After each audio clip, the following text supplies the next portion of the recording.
Oh, you can only have 2 minutes. Hi,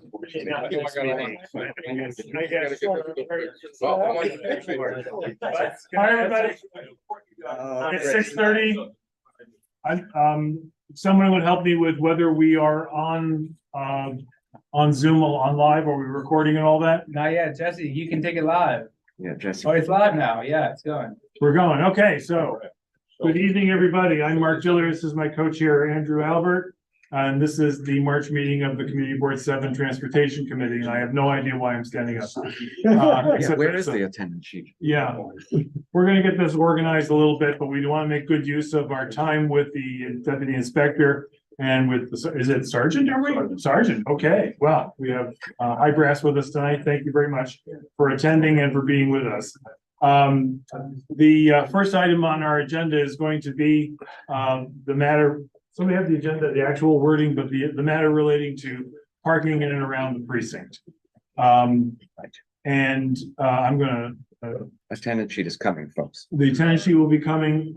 I understand there's some folks in the audience who will want to speak. There may be some folks on Zoom who will want to speak.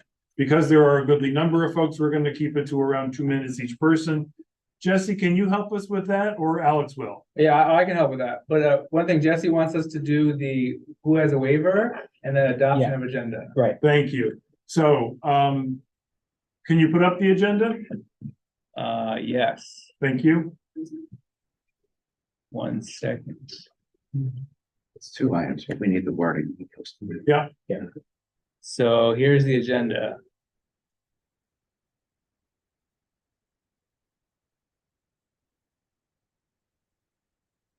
Continued discussion of needs and potential solutions for precinct and community parking needs and practices, then MTA updates, then new business. Do I hear a motion to adopt? Second. We already got it seconded before you even moved it. That's great. All in favor? Aye. Any opposed? The agenda is adopted. Thank you very much. I observe that there is a quorum, so we can start the meeting. And really, without further ado, we're going to go right to the precinct. And we're going to invite the deputy inspector to say hello, as much or as little as you want. But first, I'm going to observe our usual rules, and that's for everybody in the room. That's for everybody around this table. That's for everybody on Zoom. That really, without further ado, we're going to go right to the precinct. And we're going to invite the deputy inspector to say hello. There you go. Okay. You may have to unmute it when somebody online speaks, but that's the way these things work. Because just for folks that are not familiar, this is a camera, a microphone, and a speaker. And it's called now because cute little eyes, right? Okay. It's Flacco. Yes. That's what happens when you don't have the right kind of glass. Okay, but back to serious stuff. We're all community here. And we're going to act and behave and talk to each other like community. We're grateful for our police officers. We're grateful for our precincts. We're grateful for the good relationship we hope to have and continue to have with our precinct. And that's the way we're going to talk to each other tonight. And I will be in no way of a mood to countenance anything different. So with that said, the deputy inspector, is there anything you'd like to say when we kick off this meeting, or shall we just jump right into public comment and so forth? I just say thank you guys for having us here, to actually have this open dialogue about the parking situation of the precinct. Great, thank you very much. Thank you. To hear you. Okay, well, we'll get there. Is there a way we can move a couple of chairs and have the deputy inspector right up here at the table? Sure. I think first of all, that'll help with the microphones. Oh, okay. Jay, if you could slide over one, and Sergeant Pallone, is it Pallone or Pallone?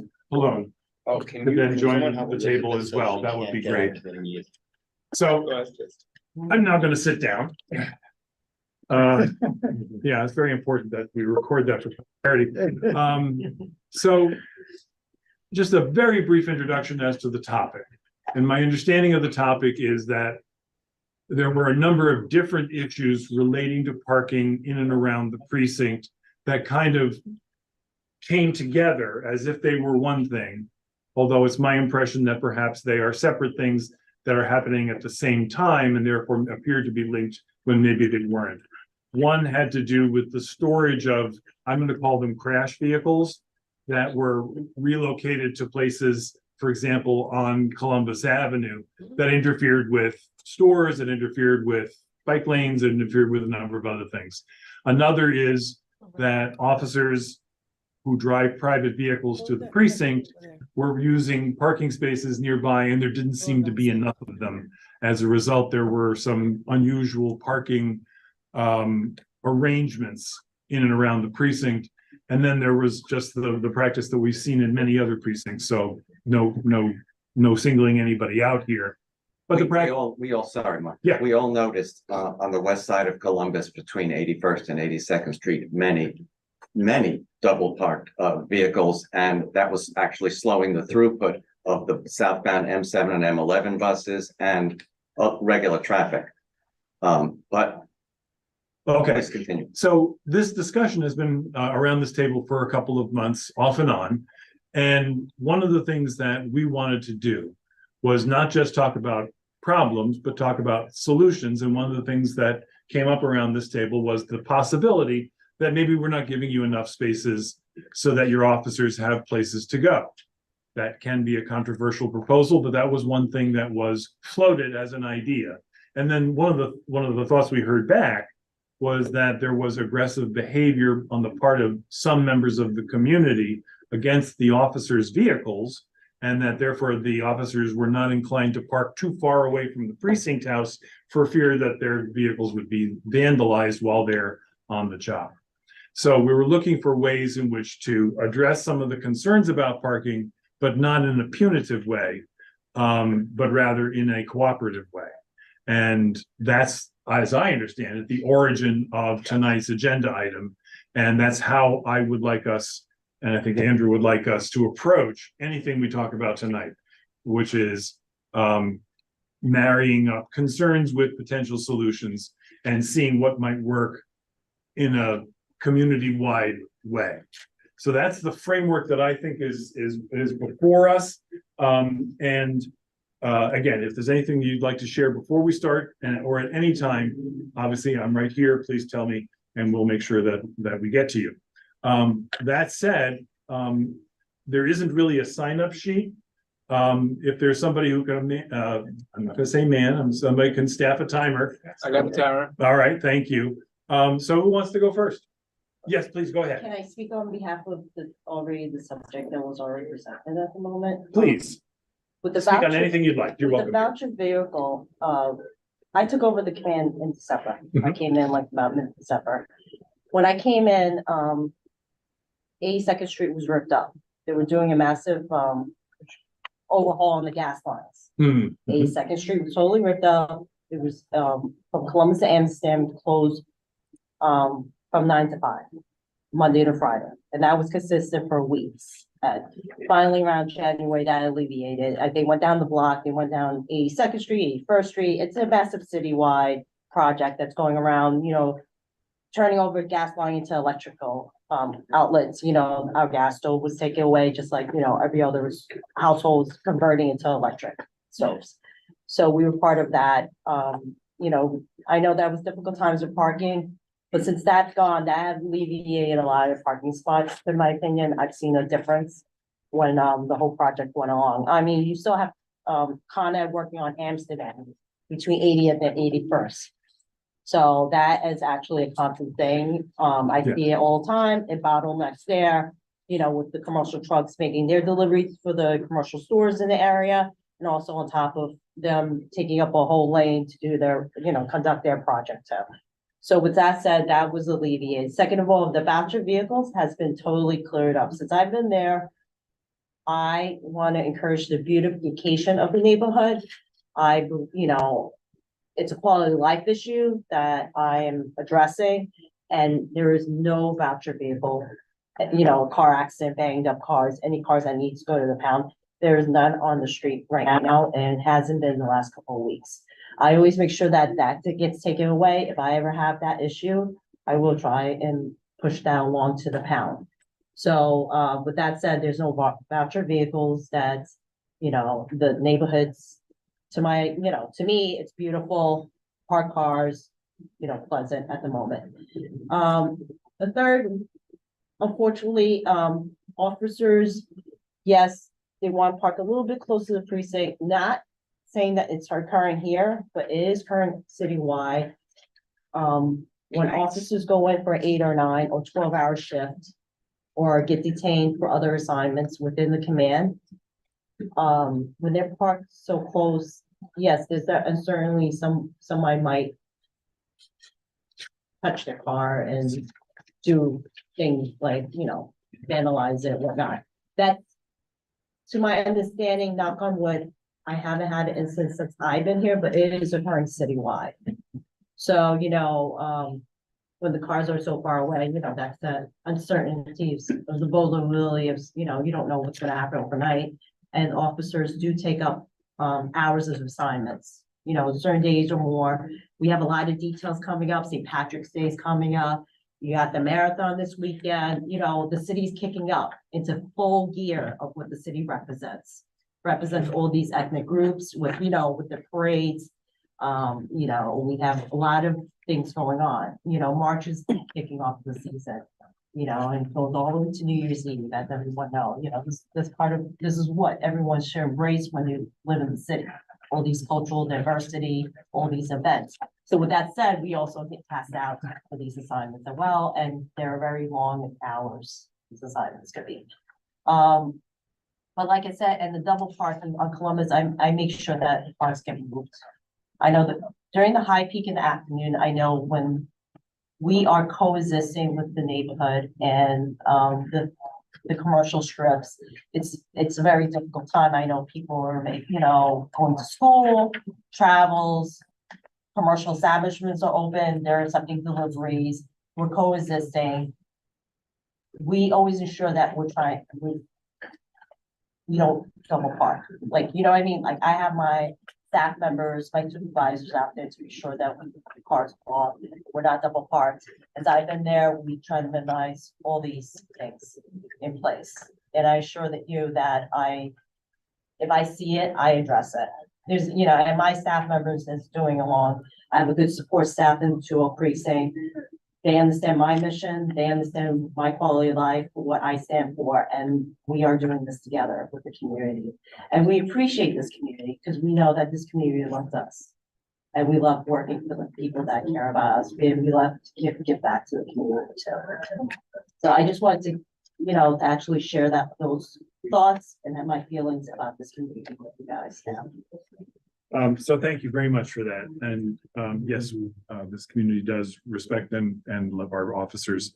And so we're grateful both for your presence in general and for what you just said. There's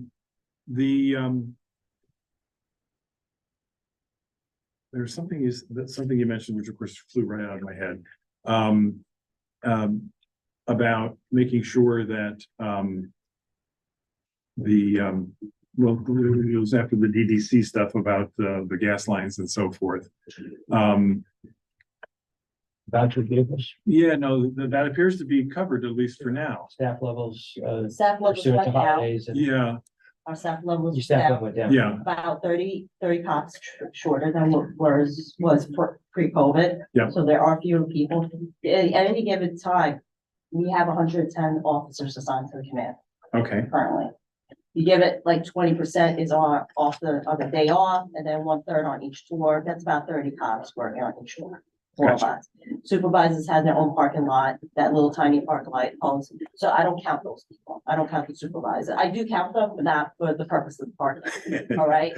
So about 30, we can edit the recording. on that, yeah, I'm on the record. But 30, you know what I mean? Like if you get that balance, but of course, the overlapping of the tours is the tough moment. Like around 3 to 4 is a little bit tough, and on the midnights it's not as much. In the morning, around 6 to 7. So those are the overlapping, and that's when you're gonna have to double cars for a slight, a half hour, 40 minutes going in and out, and Washington's in and out. But when everything clears off, I make sure we figure out the double parking situation. Personal cars are absolutely not double parked at all, so they are not parked. Gotcha. So That raises with me something that was an issue years ago, and I don't know if it's still an issue. so forgive me for just jumping in with it. But street cleaning was an issue once upon a time because of the coming and going of the officers' shifts doesn't necessarily align with when DSNY is bringing the street sweeper down the block. I'd be curious to know if that's continuing to be an issue. It was solved at one point, 2 inspectors ago. And hopefully it can be again. But if that's not an issue that we hear tonight, that's something we can just sort of put a pin in and come back Yeah. to. Definitely. Yeah, I mean, that may be as simple as asking DSNY to modify its schedule a little bit so it coincides with whatever works for the precinct. One would like to believe that DSNY would want to do that. Yeah. Yeah. Well, Well, I actually broke through and talked to my DSNY superintendent this month, so yeah, anything's possible. So, yes, definitely. okay, great. Thank you for that. I got a note here that there's someone who wants to make a presentation, but Andrew and I haven't seen this presentation. Mr. Press, are you here? Yes. And what is this presentation? I believe there's been an understanding that essentially there'll be a presentation that you call this particular issue.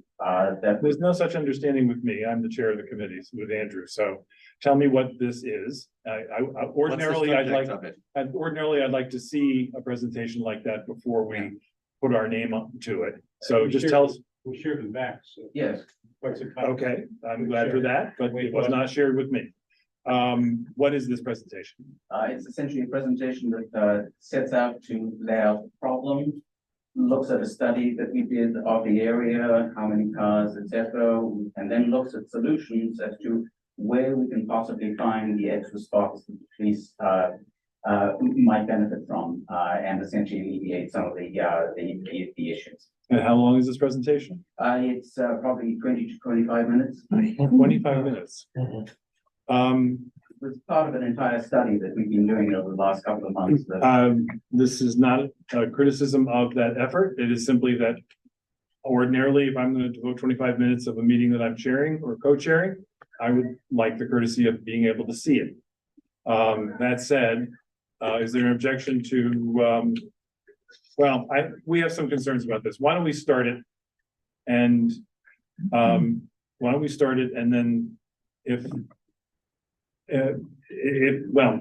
is there any way to sort of skip ahead and get to the meat of this? Consolidated in Yeah. some way. I can try to move fast. Max had essentially been working through Max, so we had understood that as much time as you wanted would be assigned to the presentations. We didn't look. That's never the way these meetings work. So I'm sorry for that. We would never told you had a 25-minute presentation. Can you do it in 10? Or 12? Okay. I see Ken. Yes, you can fast forward. Yeah, okay. That's Ken. when we see the problem. Well, our guests may not be able to stay through the whole 25 minutes. That's part of my I'm concern. Concerned about. Would it be okay could I ask a couple of questions? Because I think one of the big things have really changed. And thank you for coming and welcome to the neighborhood. Oh, thank you. Thank you for having us.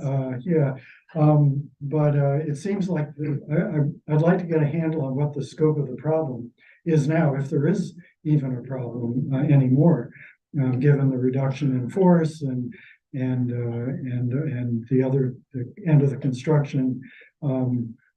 So maybe if you could tell us, what if there is still a parking problem, sort of an overflow, where you don't have enough allocated spaces on the street, and if they do have to park in lanes where they shouldn't.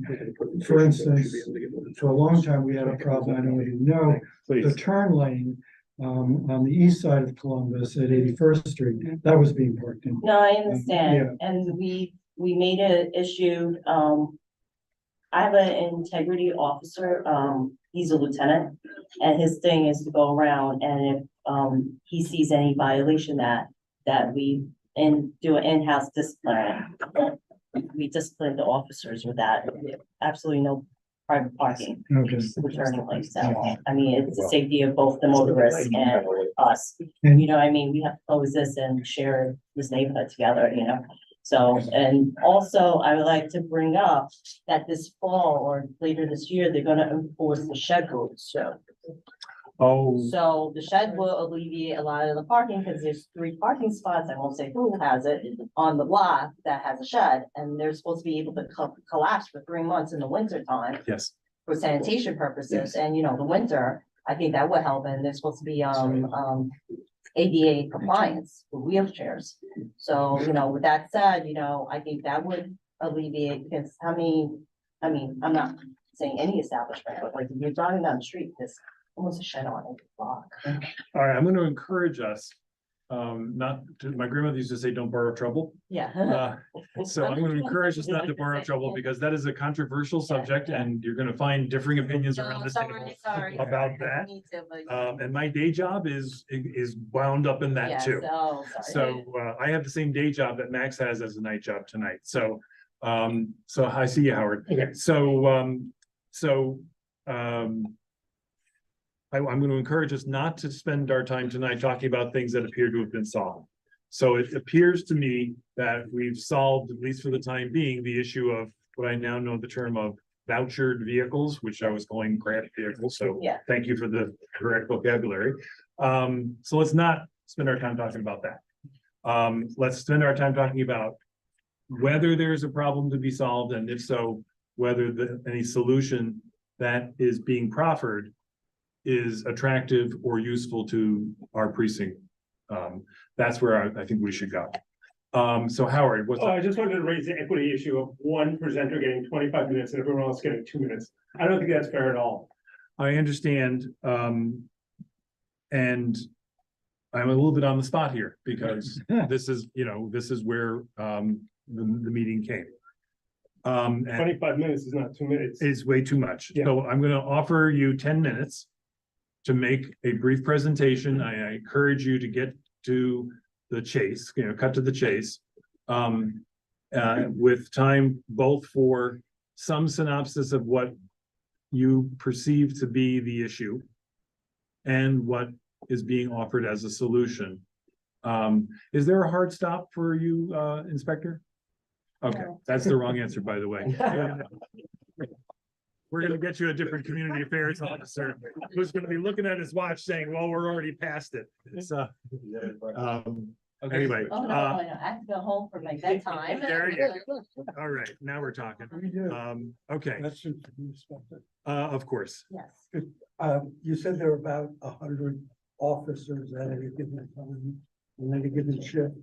it's 110 officers, police officers assigned to that, Oh, okay. but if So how many are there at any given? you figure you take 20% off for people that have 2 days off, they get 2 to 3 days off, so. This is all Okay, but estimate, and no, then I you divide by understand. 3 tours, it's about 30 somewhat on each tour, Okay, 30. and how many of those people drive to the precinct? I don't have that percentage because some people, I do have a lieutenant that say take Long Island Railroad train, but depends on his assignment. Say he has a 12-hour tour, then they drive in. It depends, because if you ending at 3 o'clock in the morning, there's no way you can take public transportation. No, But it's just informational. It's yeah, not- it's very, very difficult for me to gauge how many actually utilize public transportation, and then you got congestion pricing coming. So I don't know if more are gonna take trains. Are in trouble. Yeah, No, I'm just, people have to get the most bang for the buck, Yeah. but like, is it worth being taking the train or wasting gas? And congestion pricing with all those tolls. okay, Not them. please, I'm not here. one at a to- time. No, I'm One not at a here time. to, I have nothing to do with congestion. I just- pricing. I have I nothing really to- want to make this meeting last forever. Yeah. Talk about congestion pricing and bike lane. Variables Right. that officers would take into consideration. I just wanted to see if we could get a Okay. sense. All right, I'm gonna pull this back in for a second. It's very difficult for me to. All right. say. That's fine. Thank you, Jay. Thank you, everybody. I'm gonna pull this back in for a second, and I'm gonna address the equity issue. Because around this table, it is not uncommon for a presenter at a landmarks meeting to have an unlimited amount of time to present their issue, and then everybody talks for however long they talk. So we're being offered a presentation on an issue, and I think 10 minutes is fair. but I'm not So what is, insensitive. then we should know what these Yeah. people's relationship is to the issue. On a landmarks issue, it's usually the owner of the property which makes the presentation. So Correct, exactly. and this is the block association that's affected by the area next to the precinct.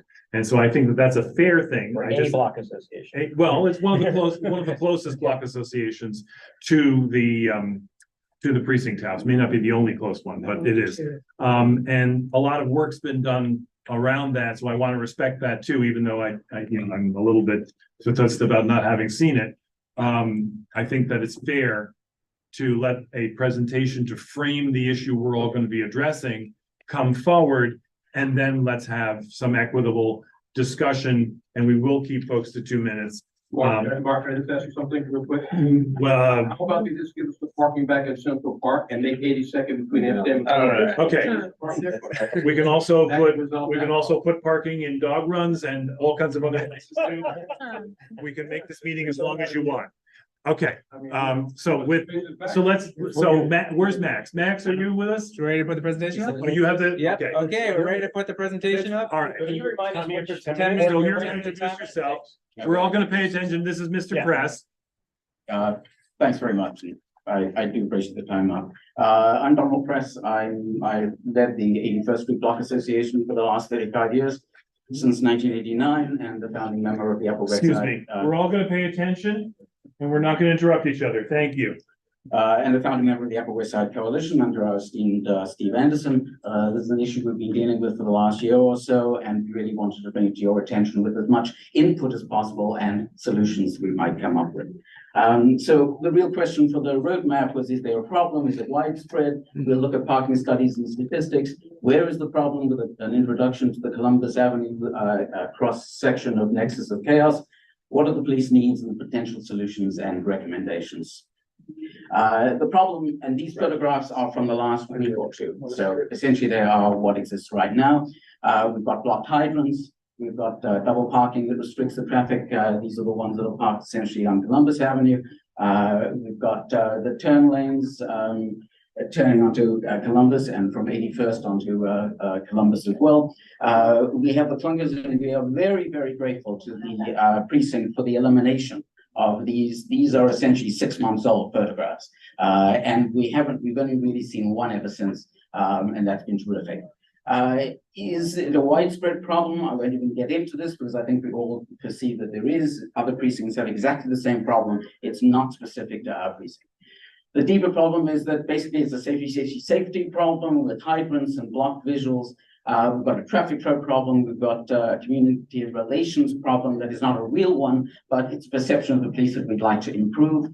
The bottom line is that there is essentially a parking shortage, and there's going to be officer resistance unless I think we can actually help the police in this regard. This is not intended as a gripe session at all, but intended to actually get to the very heart of what the problem is, where is it, and how we can fix it.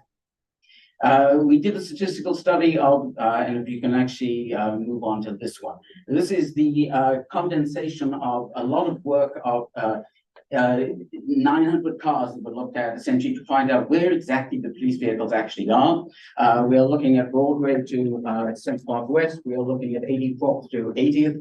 We can eliminate 84th and 80th because we didn't find really any parking at all by the police. So we'll concentrate within this cloud outline from Broadway, Central Park West from 83rd to 81st. So we're looking at 2 blocks east, west, north, south of the precinct. Every single spot here represents a police vehicle at a moment in time. So in a 2-hour window, this is where all the police vehicles were parked. We then went back to the various blocks and over time checked that it was representative of an ongoing basis. The spots are the private vehicles, the circles are the squad cars, and you're going to notice that, of course, it's all concentrated in 4 primary areas. The 82nd Street precinct itself, orientation with a post office up there.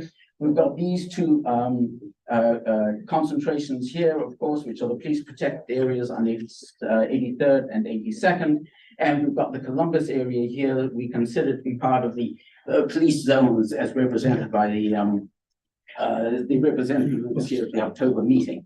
And then we have all of these scattered elements of the private parking vehicles that obviously have not been able to find parking spots where they would like to be in the concentrated area. So if we flip to the next, we'll look at the actual numbers. What we find that out of the 600 parking spots in those 7 or 8 blocks, 84 of them constituted the parking of police vehicles. The squad cars were about 15, private vehicles about 69. We're talking about 84 altogether. Within the zone we're looking at here, the primary zone, we're looking at 62, and we're looking at these 22 scattered ones. Key number is 76. Most of them are non-obstructionists, no problem at all, with 8 that really are causing an issue from a perception perspective and a reality perspective of a traffic condensation. Mr. Press, can you just recite again?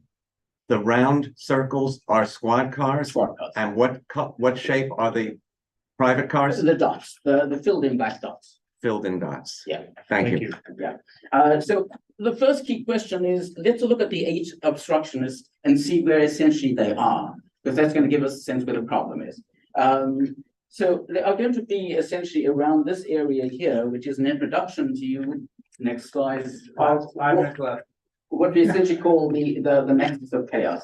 And the problem with this is, of course, we've got traffic coming from 3 directions, which is unusual. It's also the fact that it's all across town as well. You also have a single lane here on 81st Street, and you've got all these diversions that are trying to work with also the pedestrian crossings.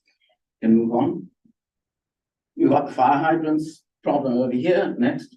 We've got the double parking that we talked about, which is along Columbus over here.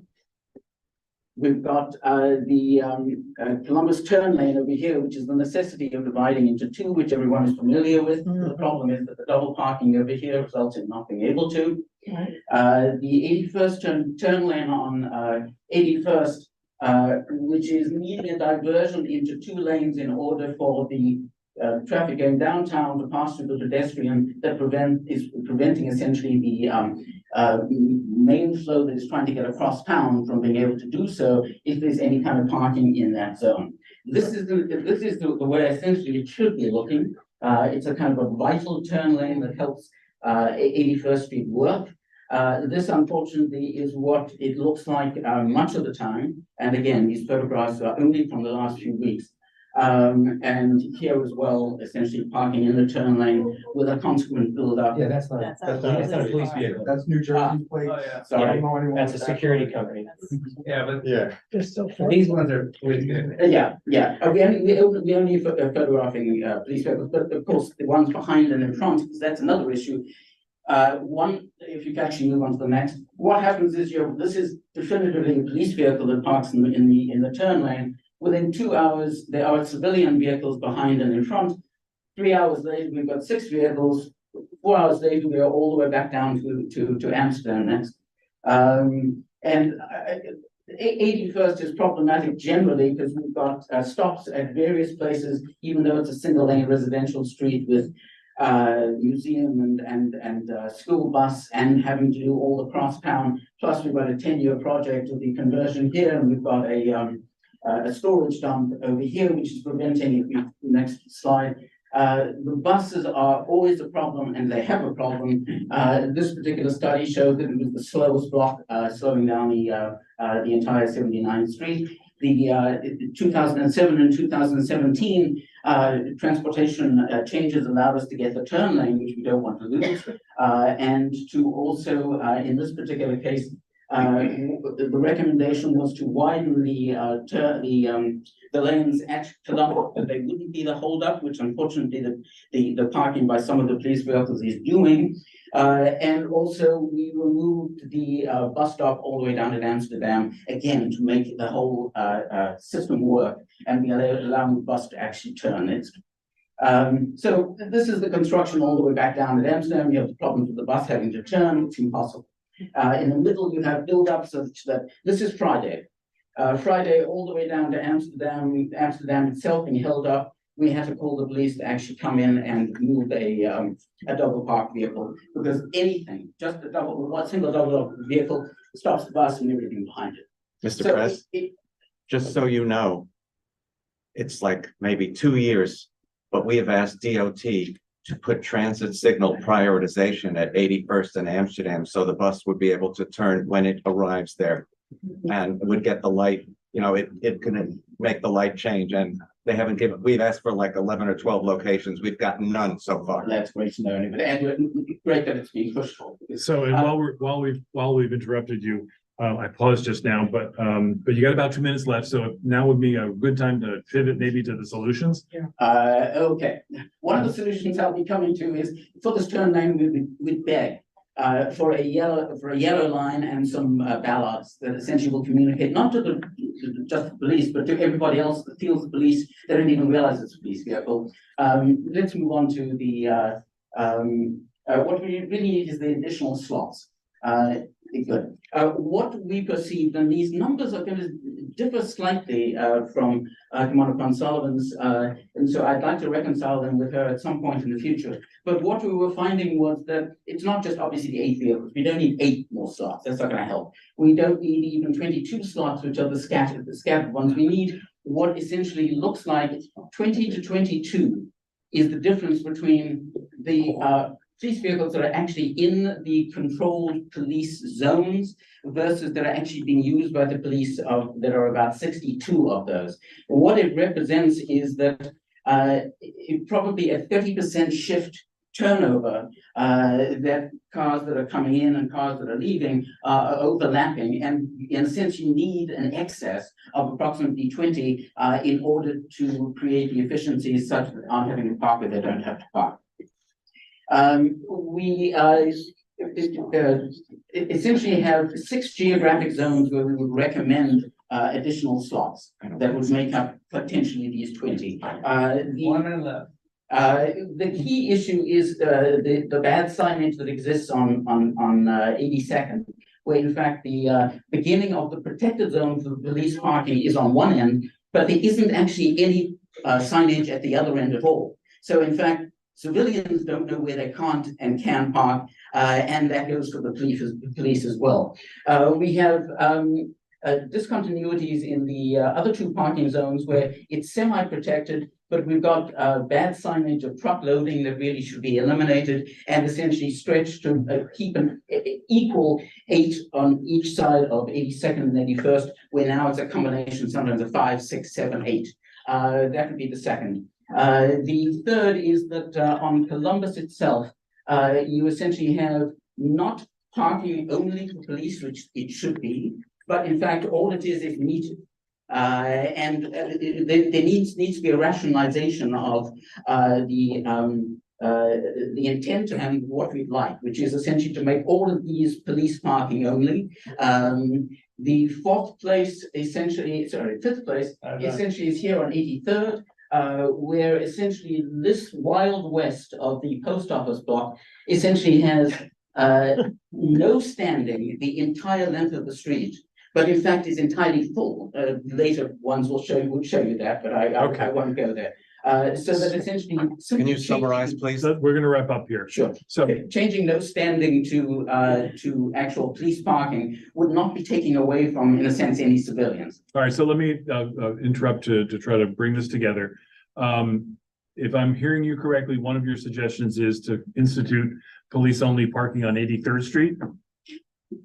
Yes, take 5 slots would be recommended in that area, which is just no standing along the entire. But that's where there's a firehouse and the USPS on that block. Yes, Yeah. we analyzed.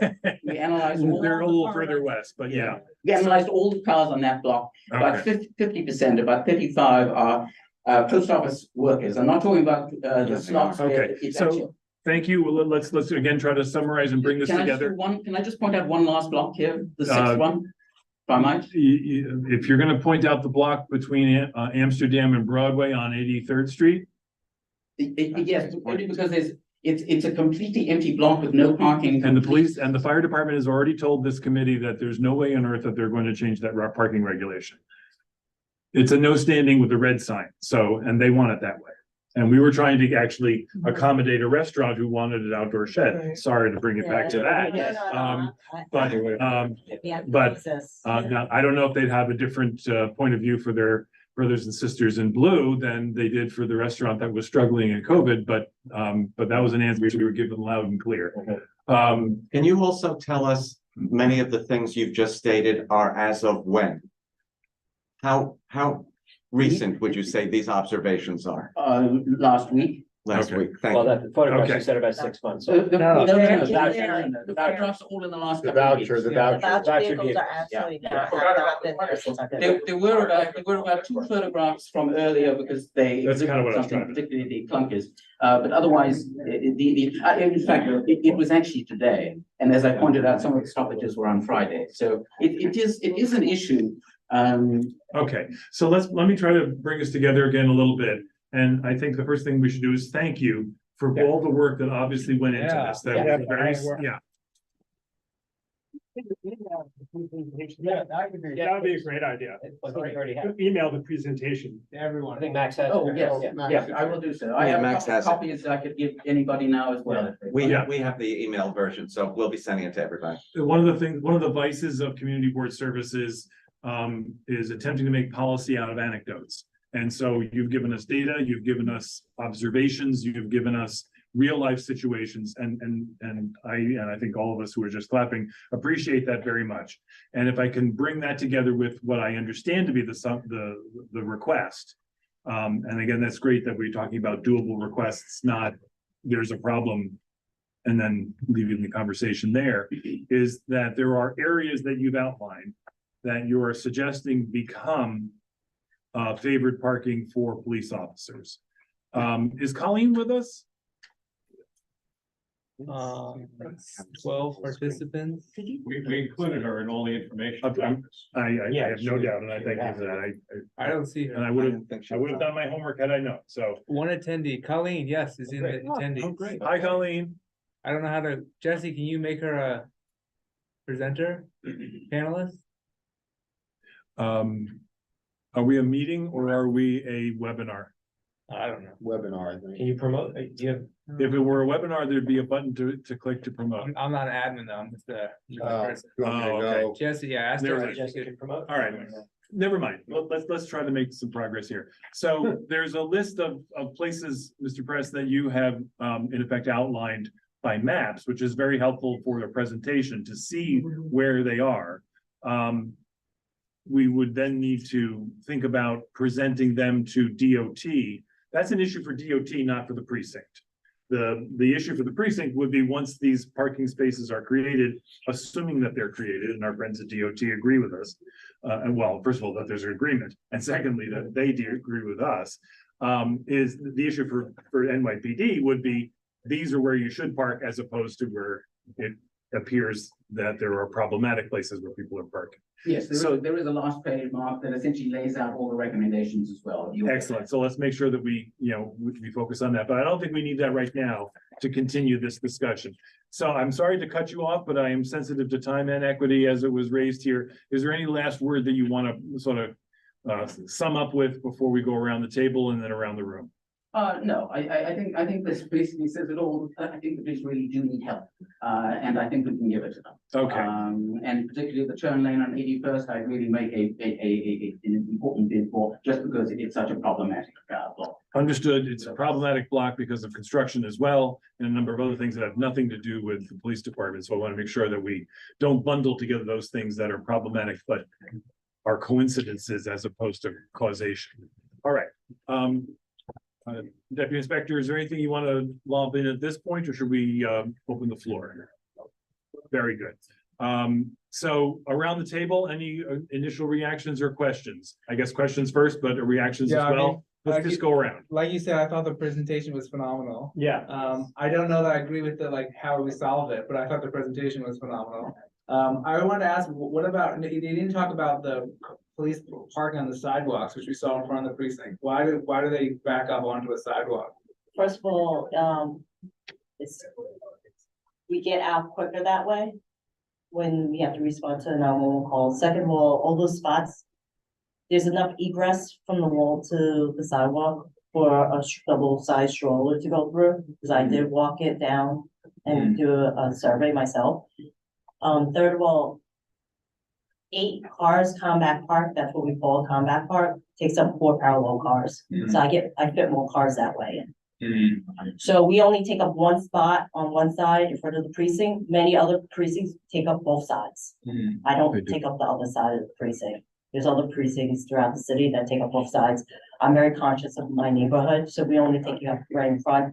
So, tactically, it gets us quicker out the gate. And second of all, it takes up less parking. I fit more cars in front of the precinct. Thank you. I think you can see how it doesn't seem like a great solution, but I do think you're approaching it very consciously, which is nice, so thank you.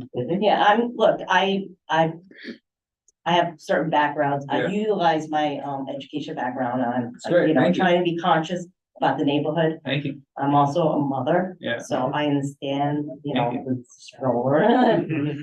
I struggle myself too, so. Cool, thank you. Great, thank you. I just wanted to point out 83rd between Columbus and Amsterdam, there are like at least half a dozen car rentals. Places there, and it's just chaos. And the highlight. Yeah, They park on the side. yeah, it's. And it's a very busy mess. church, by the way. Yeah. Well, it's only a couple I mean, days a I week, think but the car rental places are particularly problematic because cars are coming in and going out and getting checked in. It's a tough, really tough process. yep, and there's, there's a DSS facility there as well, which There's a sometimes lot has of people crazy coming stuff in and there. going out. Yeah, well, not crazy stuff, but just vehicles coming and going. Crazy stuff. Okay, well, anyway, so yes, thank you for that. I shouldn't be commenting on commenting, but, Ken, go ahead, and we're just gonna keep going around. Okay, well, thank you for the presentation. I learned, I didn't know about the issue on 81st and that turn lane. So that was news to me. Deputy Inspector, I wanted to ask you, one related issue is is the narrowing of the sidewalk using barricades, metal barricades, which has been the case, I think, since the Black Lives Matter demonstrations. I haven't been on the block in a couple of months. Is the sidewalk still narrowed in front of the precinct? No, the barricades is for the cars to park in front of the precinct, so it doesn't go further into the block. That's where they should stop. But we're not using the barriers during the protest era. Like, we're not surrounding the precinct with barriers now. And do you have a number or a ballpark number in your head if you need more legal parking spaces for your officers, private vehicles, or the precinct vehicles? Do you have a number in your head? I don't, I'm sorry, I don't have a number in my head. But police vehicle wise, I don't have that many aside to the precinct. Police wise, cars. So it's more. And they're constantly, they're getting utilized on all 3 tours, the cars. So not all the cars are parked. There's never a time that all my 40 cars are going to be parked at the precinct. Because they're out in the fields, whether or not they go to Randall's Island, whether or not they go to, sites of the patrol area. So they're always out constantly. These cars are constantly run 24/7, 7 days a week. So it's more the private vehicles. As it seems so, I Okay, it seems. thank you. I see Colleen has her hand up. Colleen, is there Allowed to something? talk? Yeah. Oh, absolutely, and leave it on. Oh, hey, Col- I'm here. Thank you. Sorry, I was in webinar format. Yeah. Can you hear me? We sure can. Thanks for being with us. Is there something you wanted to jump in with? Oh, I'm sorry, what did you say? I couldn't hear you. I'm sorry. I'm asking whether there's some either reaction or statement you want to make now, or are you just acknowledging us and jumping in? I'm just acknowledging them, just listening. I mean, if there's anything for us to review, we'll be more than happy to do so. So thanks, Colleen. I think at the end of this meeting, there may be some discussion about next steps with respect to parking spaces, maybe not. But it's great to have you here to hear that and to hear what led up to it. So we're going to continue around the table. Anybody here? I see Doug. Well, I want to thank you for your presentation and also your collegiality. And you obviously did a lot of research, and I thought you were very thoughtful and you weren't finger pointing, you're solution oriented. So I appreciate that very much, even though you're under the gun to expedite it. Obviously, we're all solution oriented here, and I think that, again, yielding to the co-chairs of the committee, I think this is an ongoing process. It's not going to be an event tonight. I personally would like to study your presentation and particularly this recommendations at the end of the presentation. So I think my guess is this is going to go on beyond tonight. And, if we decide as a committee that we want to make recommendations, we'll do that in consultation with the DOT and the precinct to see that it makes sense. I guess the only question that I had for the commanding officer and sergeant was just during the events that we are lucky to have, we're sort of blessed and cursed on the Upper West Side with Thanksgiving Day parade. We all love it, but it's crazy and all the other things. What kind of a percentage uptick do you have in officers that are assigned to the precinct for those big events? I mean, is it a 10% increase, 20%? Hundreds of percent. Hundreds. Yeah. Okay, so we should expect a lot more parking challenges for all. So it's not, they Not won't, personal. not personal cars. It's not personal. It's just police cars. It's just. Oh, okay. So most of the time, they're stopping in a few at a time, either to get posted where they're going Oh, I see. or, using the bathroom because that's the only place they know in the area. So they're being deployed from another precinct with police cars, but Yes. their personal vehicles are presumably And on they're another carpooling. command. And Got they're it. carpooling. So they'll use a van if there's like more than 4 officers assigned, they're coming. So they're carpooling in a vehicle Understood. over. And they're not staying in the precinct, they're going out in the field. So like the sergeant said, they'll come and use our facility and then they'll go back out. So like say the marathon this weekend, they're gonna be Half stationed. marathon. Half the marathon, starting in Brooklyn and Yeah. ending in Central Park. Yeah. So a lot of them are probably gonna be parked throughout the park too. Thank you. And Central Park West. So, it's based on where they're gonna actually physically go and go out to. We have a lot of events on their list, so We sure do. thank you for that. Thanks, Doug. Anything? Yeah, all right. Jamie? Nothing for me, but Okay. thank you very much. Thank you for the presentation. Well, I think it would behoove us, and I plan to do it, to print. We have the email, when we get the email version of this, print out these maps and go and look at those blocks. I Excellent. think that makes a really big difference, if you know what you're talking about. We'll pick a nice non-rainy Saturday and have a little party. Yeah. And, I'm gonna bring up the Okay. same question. Correct me if I'm wrong, but it seemed that you indicated in your presentation that there would be a lot more private police cars at any one time than was it 30 officers being assigned.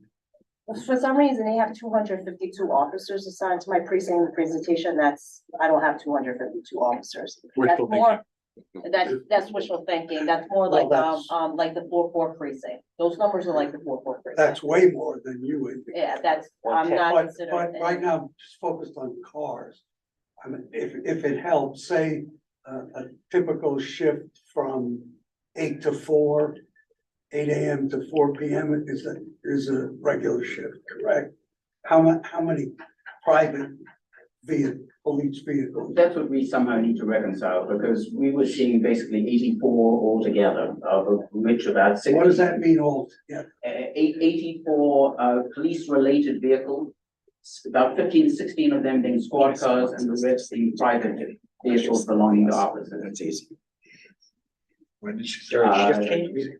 And we felt that number perhaps, was supported by somebody in the upstream, and have thrown out the number. We don't have a lot of police cars. We're dying for police cars too. If you have any police cars, to contact us. It's one of the We don't anomalies. have any, they haven't really purchased, we don't really have. It just seems like, based on the presentation, there are a lot more private police vehicles than the number of officers at the precinct at any given time. It just seems like, maybe we'll be able to figure it out better when we have it in front of us, but it seemed like there was a very big gap there. Yeah, and by the way, this board also comments on the city budget, and one of the anomalies of the city budget is that police cars are my favorite example. Yeah. Because they're not capital expenses, because they don't last 5 years. So, they're expense, and that's why they're hard to replace. Anyway, I want to make sure we capture our folks online. I know that our colleague Elizabeth Caputo is with us in spirit, but online. Elizabeth, is there anything you want to jump in with? Yeah, just thanks for the presentation and thanks to the PD for being here tonight. Excellent, thank you. And I want to acknowledge, can you put back up the participants for a sec? Because I think I saw Erica Overton from Assembly Member Linda Rosenthal's office and Evan Lieberman from State Senator Brad Hoylman Siegel's office. And I'm not sure if, are there any other elected officials with us or representatives, elected officials with us? That looks like it, but I want to acknowledge the electeds who were with us and thank them for sending staff to be with us. Okay, we're gonna open it up to the floor, folks. Can you ask them to stand by Jay? Yeah, Yes, and that's for the access to the mic. Yep. So let's just sort of go around. We'll start with Steve, and then we'll go around this way. Okay, thanks, everybody. I'm Steve Anderson from the Upper West Side Coalition. A couple of years ago, our neighbors came to us and said, we've got a problem. There's not enough spots for the police to park properly. Tonight's meeting is a victory. We've spent a couple of years to try to get the attention on this issue, and Donald came up with a study. All we're asking for is consideration, is looking at these issues and trying to figure out how can we help create more space so it's safer. We're going to lose more spaces. We know it's coming. We know there's some changes that are coming, safety things around corners to try to make it a little safer. That's going to lose some parking spaces. We know that. We hope there's more officers assigned to the 20th because we're down and we need those numbers. We're not a high crime neighborhood, so the bad guys go other places, okay? And then they come to our place. We want to protect ourselves. We want more. But the other thing is that this community cares. They want the cop cars close to that they feel comfortable. They want them to be able to respond. I always complain that we don't deal with the big issues of things. Well, this is about tweaking and tinkering, I think. We can tinker this and make this a lot better. I've even asked the museum. They've got an empty garage during the week, during the day, most of the time. I've asked them if they can make some space. We'll try to push that along and see if we come up with some other ideas to give space for people who we value in our community. But this is a victory because neighbors came and said, what should we do, Steve? And I said, let's go to the community board and see if they can help us and see if they can help us figure out how to work with city government and city agencies. So thanks for tonight. It's a beginning. Like Doug said, we didn't expect it to be solved tonight, but we're glad to see it on the table. And thank you very much. Thank you. Thank you. And we're all glad that this is a cooperative discussion and not an adversarial one. Yes, indeed. And we're committed to making sure that that's how it continues. So why don't you go ahead? All Try right, to keep well, it to 2 minutes. First of all, Erica, you owe me a phone call. It's Leonard Daniels.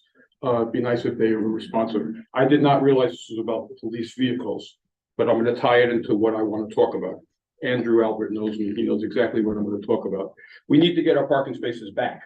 You can't just have no standing for no standing. That's part of the problem. And even though I'm pro-police, any police officer that parks by a fire pump needs to be towed and maybe get a rip because that's inappropriate. If there's a fire, you're blocking access and people can get in danger. But the way you solve the problem with the police is you give the regular citizens around here more parking and we hopefully can stop congestion pricing. But in terms of parking, the no standing just because has to be eliminated.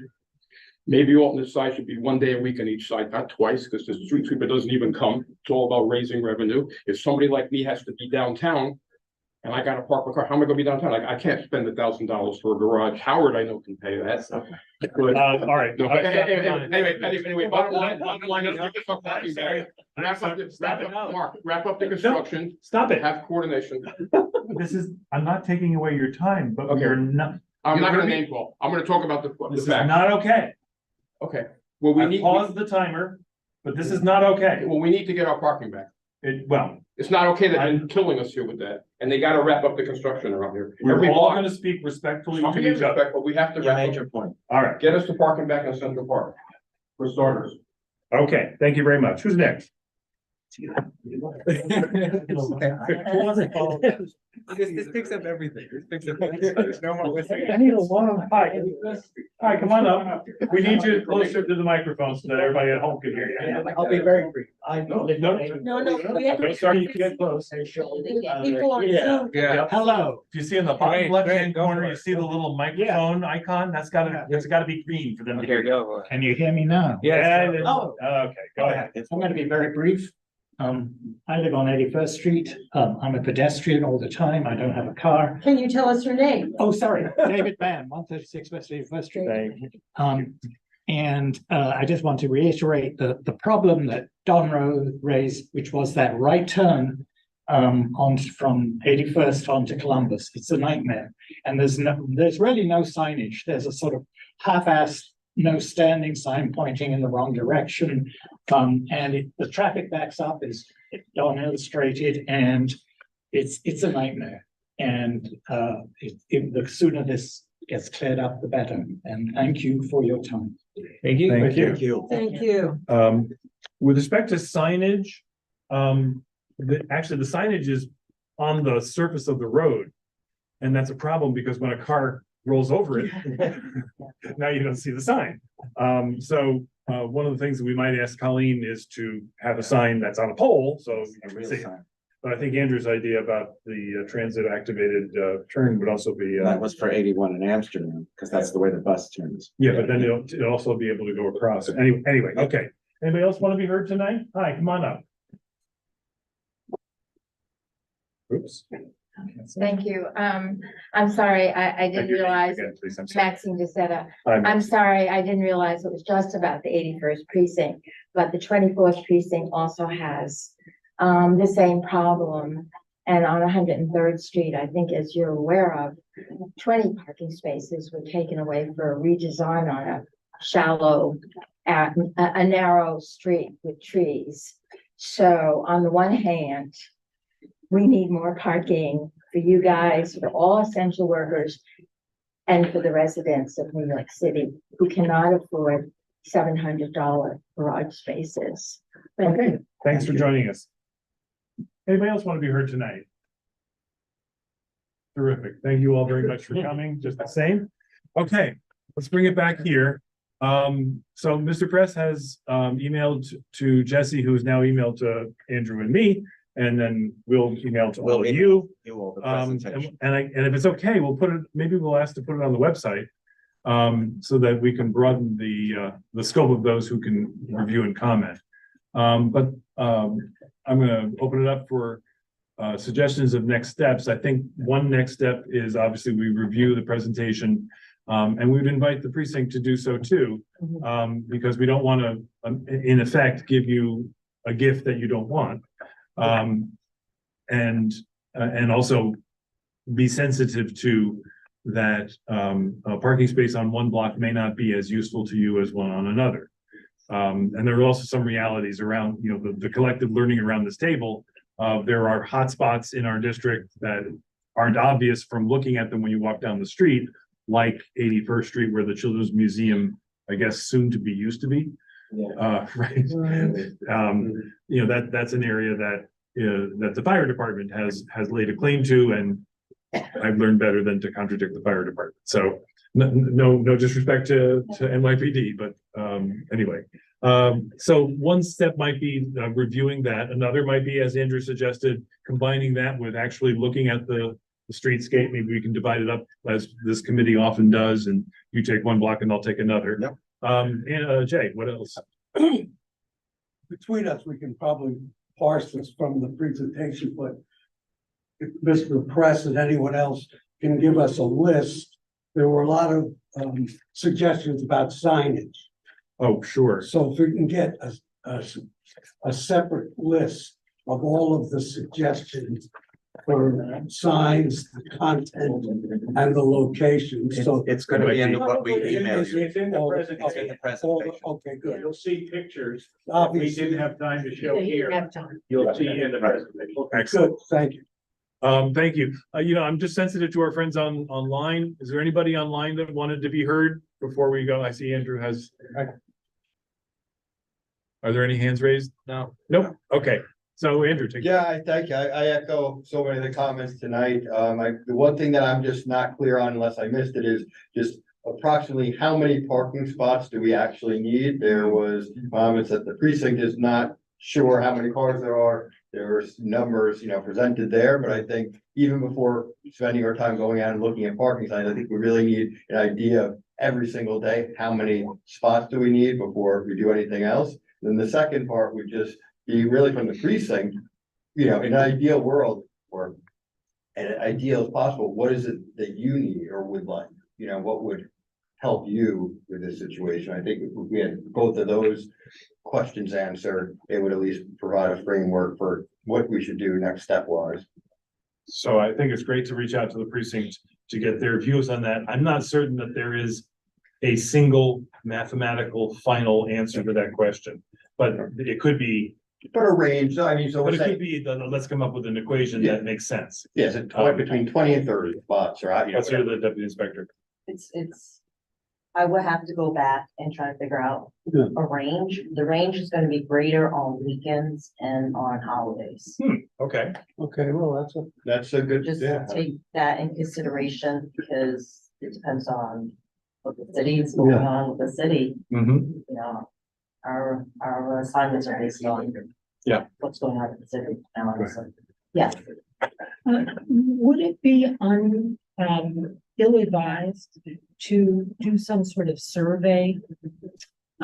Asking your officers, how often do you drive? Are you more inclined to drive when you have to work a holiday or a weekend or, these kinds of surveys people do? And try and get an assessment. Do you carpool? I mean, I doubt very many people carpool, but are you coming from Long Island? Are you coming from New Jersey? Are you coming from, I don't know. Or would that A, stir up a can of worms, and B, not really yield very much information? I could try and get a survey. I could try to conduct a survey, but the survey is gonna be change on. I mean, not to get personal, it's gonna based on personal life, right? Whether they have babysitting issues, whether or not their assignments, and any given time, we might come to work, but we might get helped because something happened. Like when I was an officer in Midtown South, Lexington Avenue, 42nd Street, there was a manhole blow up. I was there. Suddenly, people did doubles. I Thought you were going home I at 3 understand. o'clock. Now we have to stay because we need extra people to make sure the area is clear. We have to make sure there was no terrorism. We have to make sure the investigation. Make sure people are going in their travel safely. Right. Diverting traffic. Now we have to have traffic posts. Because so you're saying Lexington is a main avenue. So diverting, as you know, clogs up. And you're already in the city because that was already a working day. It was I don't remember the day of the week, but it was a working day. And you have people that actually drove to the city, also workers, because that's a main midtown area. So there's a lot of variables in place. So I can't really per se give I could give you a ballpark range, but I can't give you a true number. You're saying it's so variable because day to day. Yes. That it would be almost misleading to. It's almost misleading, but if you're saying a normal day with no other variables that will affect the probability, and you're going for a regular tour, you have to understand our job based on what's going on in the city. Right, understood. Thank you. And the emergency need of public. Yes. Have to address. Yeah. Okay, I think Steve has another point to make. Just a question, Deputy Inspector. I know some precincts have switched to increase the number of cops on duty to 12-hour Yeah, tours. we're not. So you're not doing that? No. Not, I can say not for 2024. Not for 20, because I know that's one of the things the police It's department, rolling out slowly. but they are rolling it out, which increases the number of officers that are on duty, which is a desired, we'd like more officers. Don't get me wrong, look at the parking space, but we like the officers first. I get that, but that and the other changes that are coming, mean this is a fluid situation, not getting better, but fluid situation, probably deteriorating. So it really behooves us to explore what the opportunities are, even if it is incremental and even if it is tweaking here and there. Because 3 or 4 or 5 add up for the numbers we're talking about to make a difference. And also, I've got to say that we've been lucky that nothing bad has happened thus far because of us not providing the proper parking spots. Okay, nothing bad yet has happened. Let's address the issue before something terrible occurs, and we should have, could have then fixed that, because now we all know about it. Let's do the right thing on this and help our officers and help the community, please. So I'm going to try to wrap this up because we've taken plenty of your time and we're grateful for it. I think there are a couple of things that we need to think about how to do next. One is to study the presentation as it's been given to us. And there's a couple of things I want us to focus on there.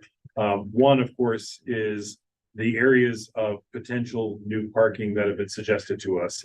Another is the numbers of spots that are perceived to be needed. I agree with you, we're never going to come up with a finite single number, but perhaps there are. And one way that might be useful to get at that would be to look at this presentation and also do our own field work with respect to the number of spots that are taken that are not consistent with what we want. So things that are, cars that are in front of fire hydrants is the easy one. Things like that. If you start counting up those, then I think you would have an early consensus on, well, we got to do better than that. And then maybe there's a broader second category of perhaps we can do better still.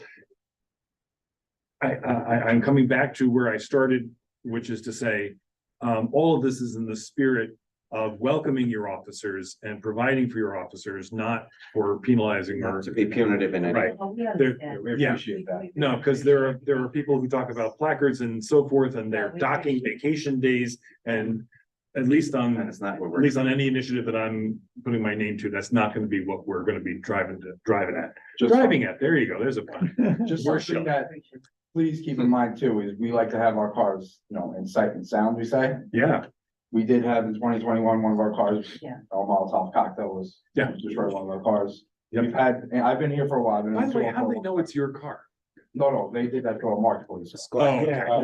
And then we have the placards in the window. So I've been here and plenty of officers have had cars keyed, windows smashed, things of that nature, just based on the placard. So we do like to keep them in an area. I promise you, nobody shows up to work and is like, I'm parking illegally today.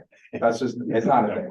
It's not our. We're gonna wrap this up, but maybe a final word. Kind of held back. Sure, but come up to make sure we can hear you. I held back because I thought Don's Please give us your name. presentation, Barbara Delia, and I live on. Oh, hi. I know that name very well. You do? Email. Oh my I'm God. Marshall. Please go ahead. I thought Don's presentation was great, so I didn't really want to, but there is one point that I think you need to, that needs to come through louder. I would venture to say that as we sit here tonight, between 81st and 83rd, between Columbus / Central Park West and Amsterdam, almost every hydrant is blocked by a police vehicle. You could go there now with me and take a look, and you would see that. And again, it's because the spaces aren't available, but it's a safety issue and it concerns me. Okay, thanks for sharing that. We'll certainly take that into account when we start doing our work around this. So I think we've done what we can tonight on this. So thank you very much for being with us. In future, we're going to call on you for other expertise, or your precinct for other expertise like crash data and how to make our streets safer and so forth. But this is a separate but very important issue that was brought to us. But I'm very glad for it. And I thank again, Mr. Press and Steve and the team that brought this together. So thank you for that. Thank you again. Yes, indeed. Thank you. So we have MTA updates, right? And then new business. I'm not sure if there is any new business, but are you going to take your leave? Thank you. Let's say thank you. Let's say thank you to our office.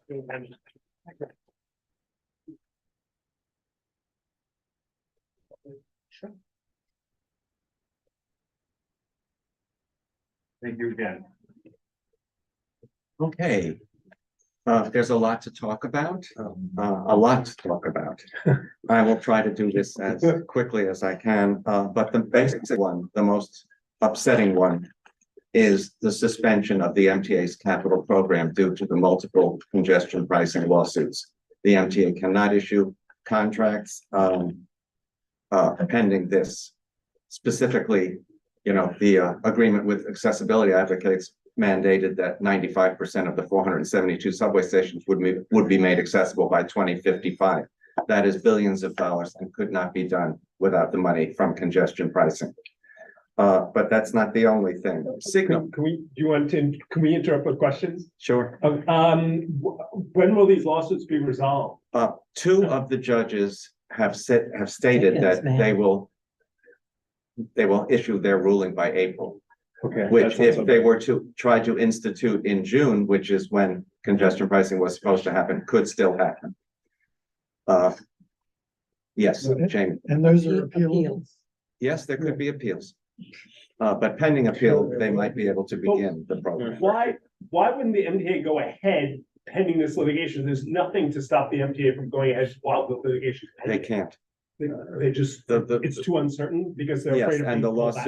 the lawsuit from Governor of New Jersey and I guess the bondholders would be. Yeah, skeptical. Howard, probably the enabling legislation requires Yeah, exactly. Yes. it to be in place, And also, to be funded. in my experience, when there's the possibility of a preliminary injunction, Right. rather than actually litigate the preliminary injunction, which spends a lot of time and effort, the parties will simply agree to a standstill pending at least a certain milestone. And that milestone is probably the initial ruling by the. I believe it is. Yeah. Right. Is there, and I'm sorry, do you have any prediction, is there any thought on this lawsuit? Do you think it has any merit? Well, many people have said they don't think it has merit. For New Jersey to say they're being singled out when if you are from east of the central business district, you're also liable for the congestion fee makes no sense whatsoever.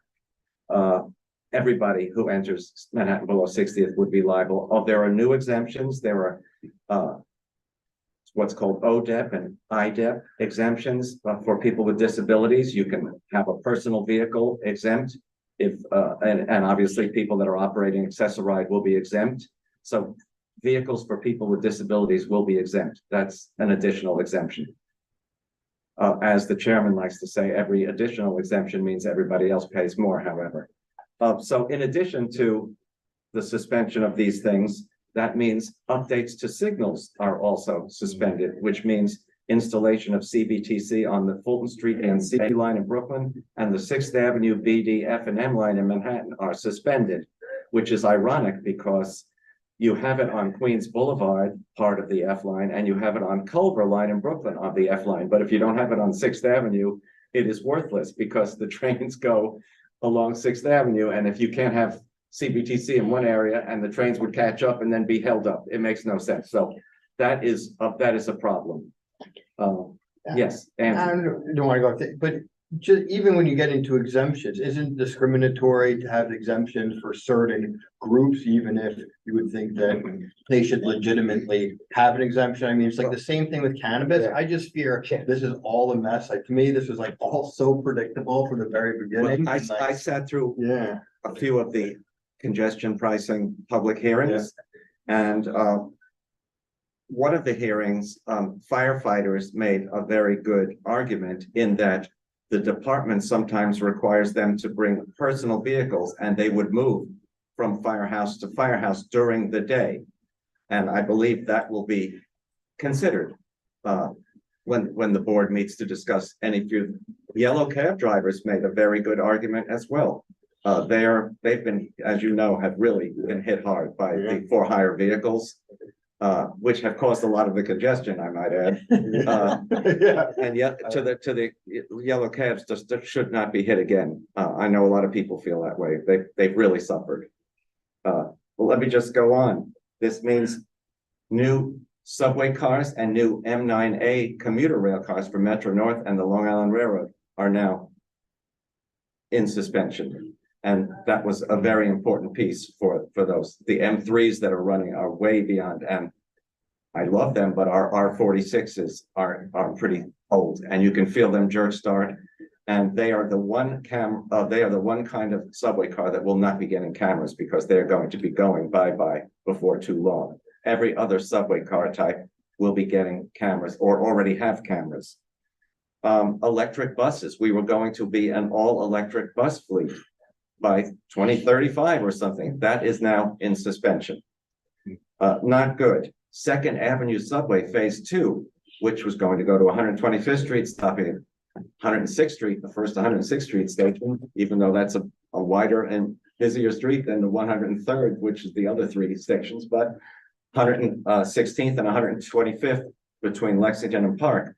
We are still going to do the electric work in the stations, but the actual physical construction of that is now on hold as well, which is not good.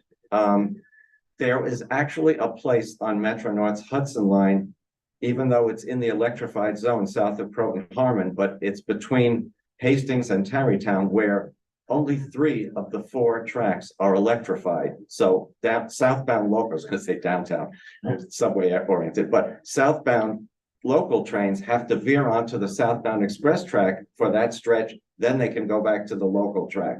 That was going to be electrified in this capital program too. That is now suspended. And one of the most troubling things is basic maintenance. Some of that is now going to also be suspended. Obviously, safety issues will not, but upgrades to bridges and elevated structures and all of these things require capital dollars. So this is not a joke in any way. This is really a bad thing. This has to be adjudicated soon. Is there any backup plan? I mean, the chairman was asked that very question at the press conference at the end of the last full board meeting, and he said there is no plan B.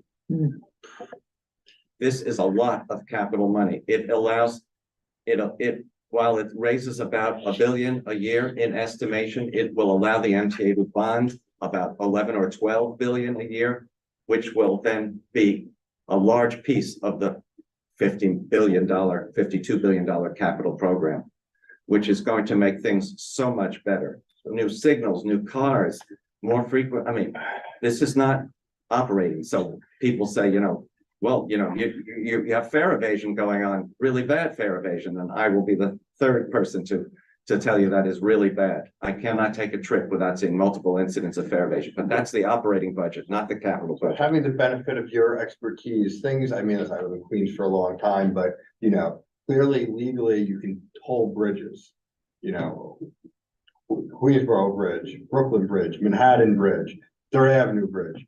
You can go, you can go on and on. Is there a backup Those are plan? city-owned bridges, so those are not MTA-controlled bridges. And there's obviously, the city has an enormous interest in fixing and doing all of those upgrades that you mentioned. It would seem that even though they own it, there may be a common interest to do something, to.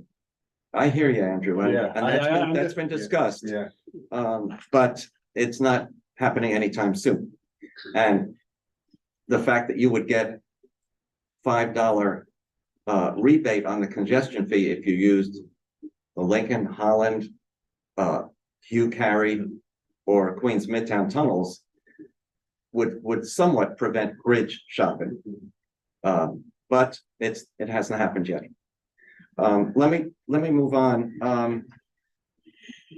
There's also some good things to tell you about. There is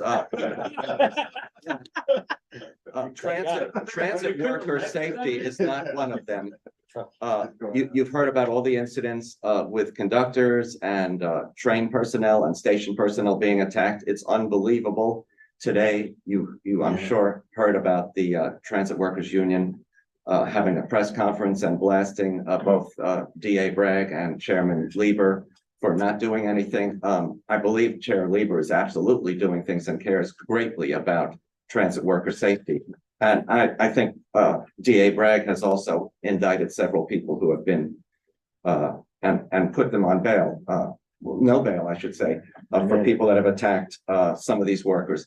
They are doing a pilot at 125th and Lexington where they have erected stanchions where you cannot stand. I don't think this is the answer in any way. It actually tells you where the conductor is going to be.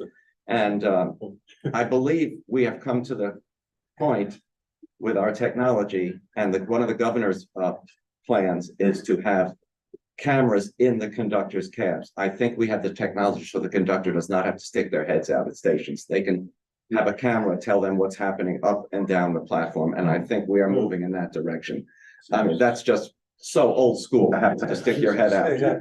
Well, it seems pretty simple to have a camera. Yes, but it has to be, have a feed in the conductor's cabin, and that is something the governor has insisted they do, as well as install cameras well before the end of 2024. We were gonna have a camera in every car before the end of 2024. She has asked that be sped up considerably. Which actually, obviously is critically important. You want to protect people, but I think at the same time, there's a much larger problem. The fact that if the people are already in the system already. Yes. Because they can't clobber. To someone that poking out point- their head, they're gonna hit me and my daughter, or they're gonna hit anyone else, so. To that How point, do you- Andrew, you solved that problem by getting the new turnstiles that were premiered at the end of the Blue Ribbon Panel's fare evasion report. I actually inspected those, as did many board members and the public. And we tried to beat them. You can't go over or under those turnstiles. And the slam gates, 2 of us tried to go through, wouldn't allow it.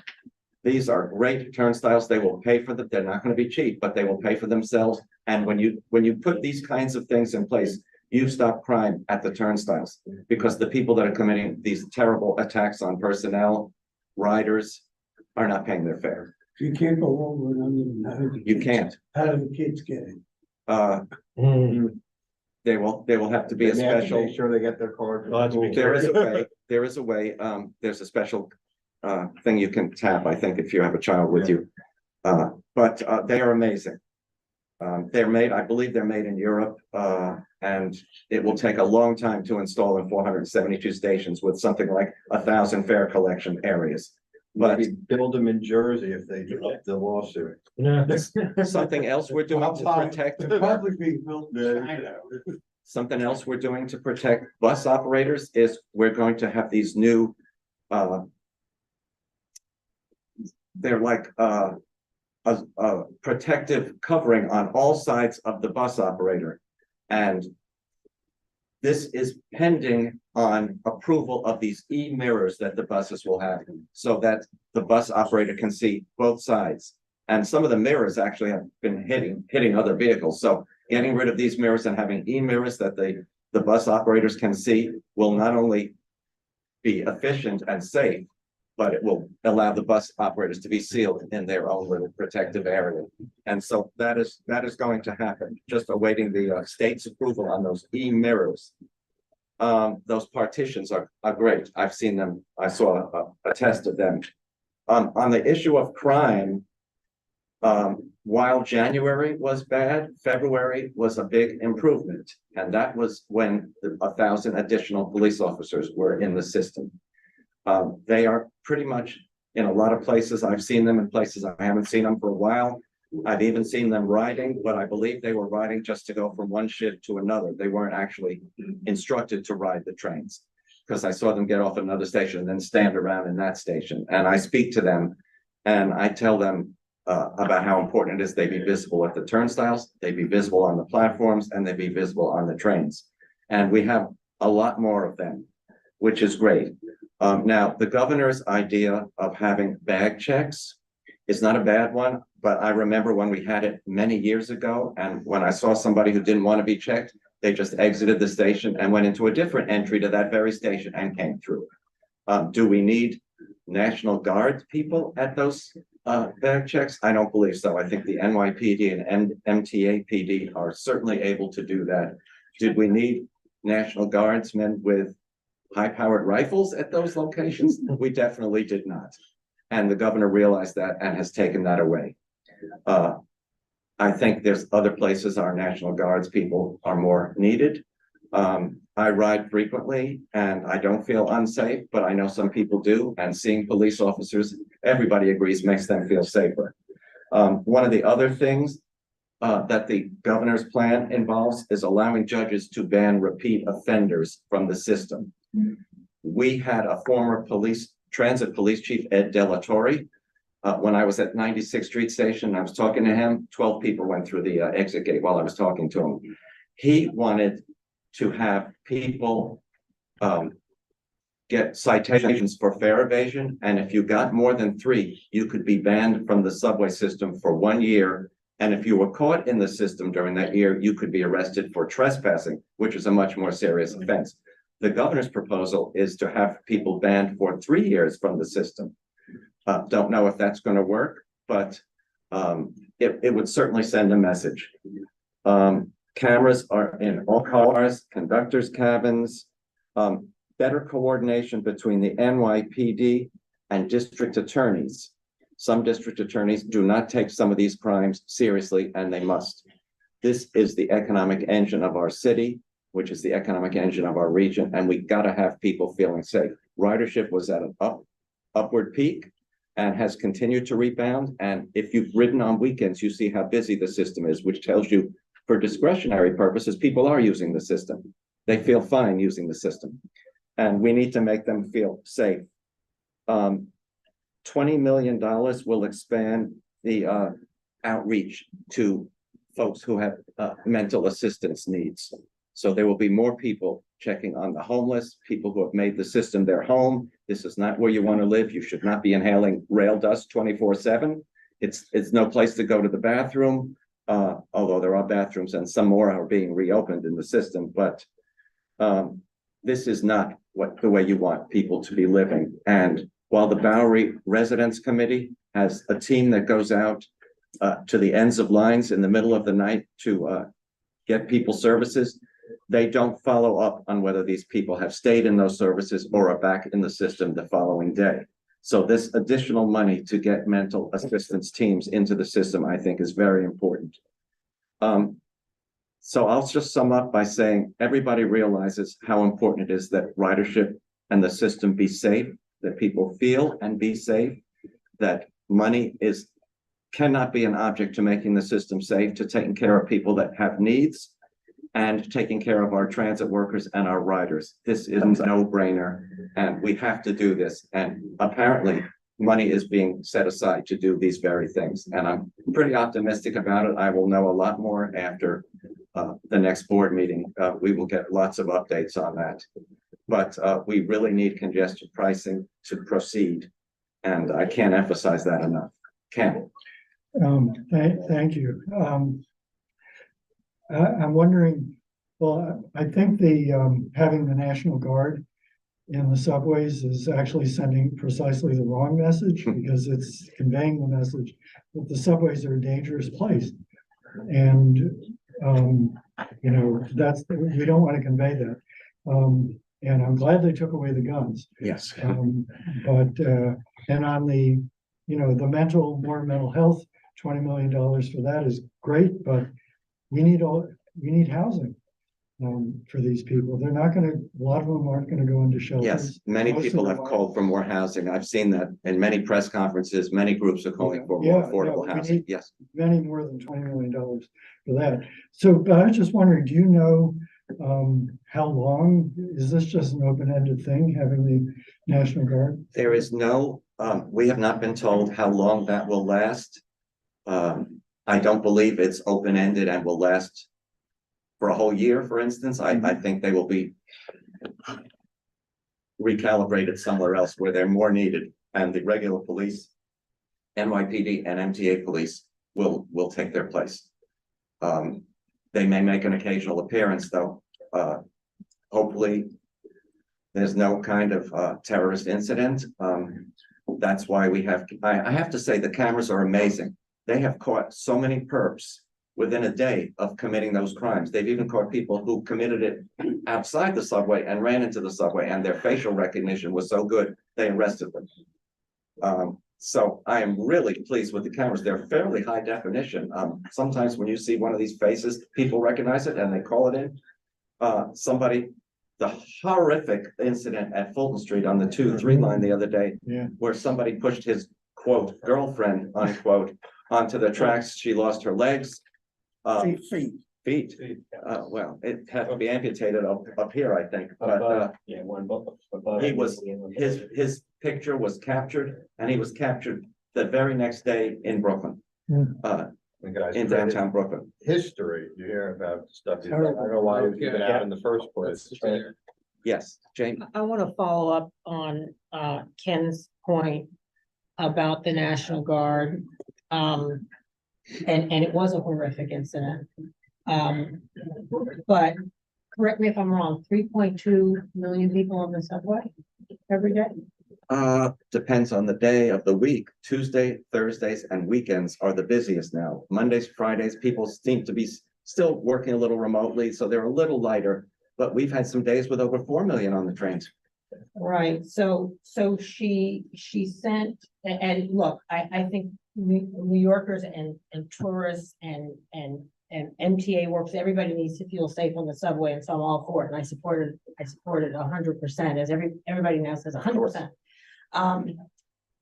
But I'm still unclear on what the mission is. They can't just be down there checking bags. Did she give them any guidelines when she sent them down there with the 5-point plan? I've been over the 5-point plan now many times. The point that deals with the National Guardsmen and the state police officers going down into the subway seems rather unclear, except that she wants people to feel safe. The bag check was to check for guns and or knives. Most of the folks who are doing that have them on their person rather than in a bag. Right. Right. So. Or in their down here. Yeah, it could be down there. There are some people, and there may be a test of some metal detectors. You don't want metal detectors that can't distinguish between a lipstick container and a gun. You want something that is very sensitive to the weight and depth of a gun versus a small metal object. So there may be a test of that. But it doesn't sound as though the governor gave this particular plan that kind of specific edict or mandate or direction. She gave one edict, which is don't pick people on the basis of race or what they look like or this or that. However, it's only in the major stations like Grand Central and Penn Station at the moment. They should be rotated around. Okay. Bag checks, if you're going to do bag checks, are just as important at Hoyt Skirmahorn as they are at Right, because 125th Street. most of these incidents, and then I will cede the floor, but first of all, Hoyt I do, Skirmahorn happens to have a police station in it, so I picked that one out. I do want to say that there, according to a study that was just run by the New York Times, there is about one, and any violent incident, one violent incident is one violent incident too many. But there is about the horrific one you just described, there's about 1 per 1 million rides. Yeah. So the fear factor that is created by sending the National Guard down there, It was unnecessary. it almost creates, an economic and psychological backfire for the people who ride the subway. But the other thing I want to underscore, which you just raised, we have a history in this city of targeting Black and brown men on the streets and underground when we stop and frisk without questioning. And so that's my other concern here. And so I'm very happy to hear that the governor gave them the directive to not target anyone based on race or other identifiable characteristics. It should be a random search of bags, every 10th bag or every 25th bag or shoe or whatever you're going to search. I mean, I if somebody is like them to behaving keep data. suspiciously, I could Of understand. course, that's reasonable Yes, suspicion, that's that's reasonable. different. But I would like them to keep data as the NYPD is required to do under the Floyd decision. But the state police do not have that requirement. Yeah. So thank you very much for the report and for including this. Yes, I would plan also, in since your- we're talking crime, I would also state that the one crime that has jumped is grand larceny. It is when you're dozing off, no, in the subway. Goes off, yeah, never So mind. it's on the street. as on the street. Don't- So don't it's doze like off. an expensive phone is being taken or a Yes, computer, yes. or I don't believe anyone's carrying that much cash in their pocket, $1,000, but that's the crime. Just how. Where did this come from? I was gonna say. Why is everything? Why not? So, vicious Sorry. and violent, I like to tell people, you're actually safer on the subway than you are driving or riding a bike. Because the millions of people that ride without incident, you can't say that on the road. No. You really cannot. Well, usually walking, there are pedestrians who get killed on the street I every agree. year. Everyone is a pedestrian, no matter how you travel at some point. And if I could just jump in a quick thing, you know, when you're saying it's 1 in a million rides, that's 3 times a day.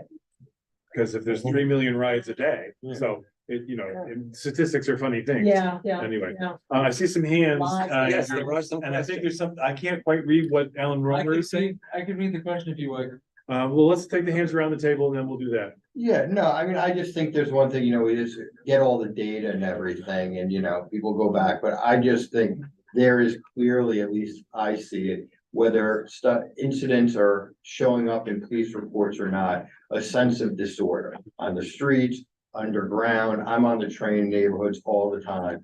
And even if nothing happens, you often feel like you're a place where something could happen. And I think that that's the thing that needs to be deterred, but that was just a comment. But, you know, I forget the name of the company, but at Lincoln Center, they have it. They are these, instead of like going through a metal detector, getting frisked or getting wanded, they basically are able to identify many guns, other types of weapons on a person's body.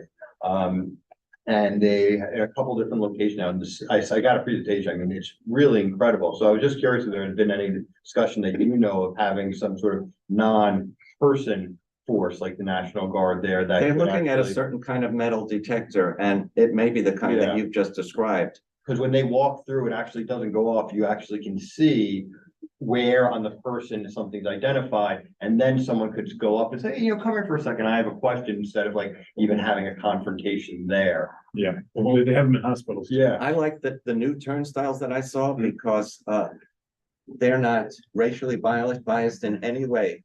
In any way, they just know if somebody beat the fare, they don't know your ethnicity. Yeah. Yep, and it sets off a signal. Right. So you mentioned it before, and I just have to say, I'm so distressed about a lot of things that are going on. I take the subway and just about every single day. I take the buses just about every single day. I've been informally reporting on this in this committee for years.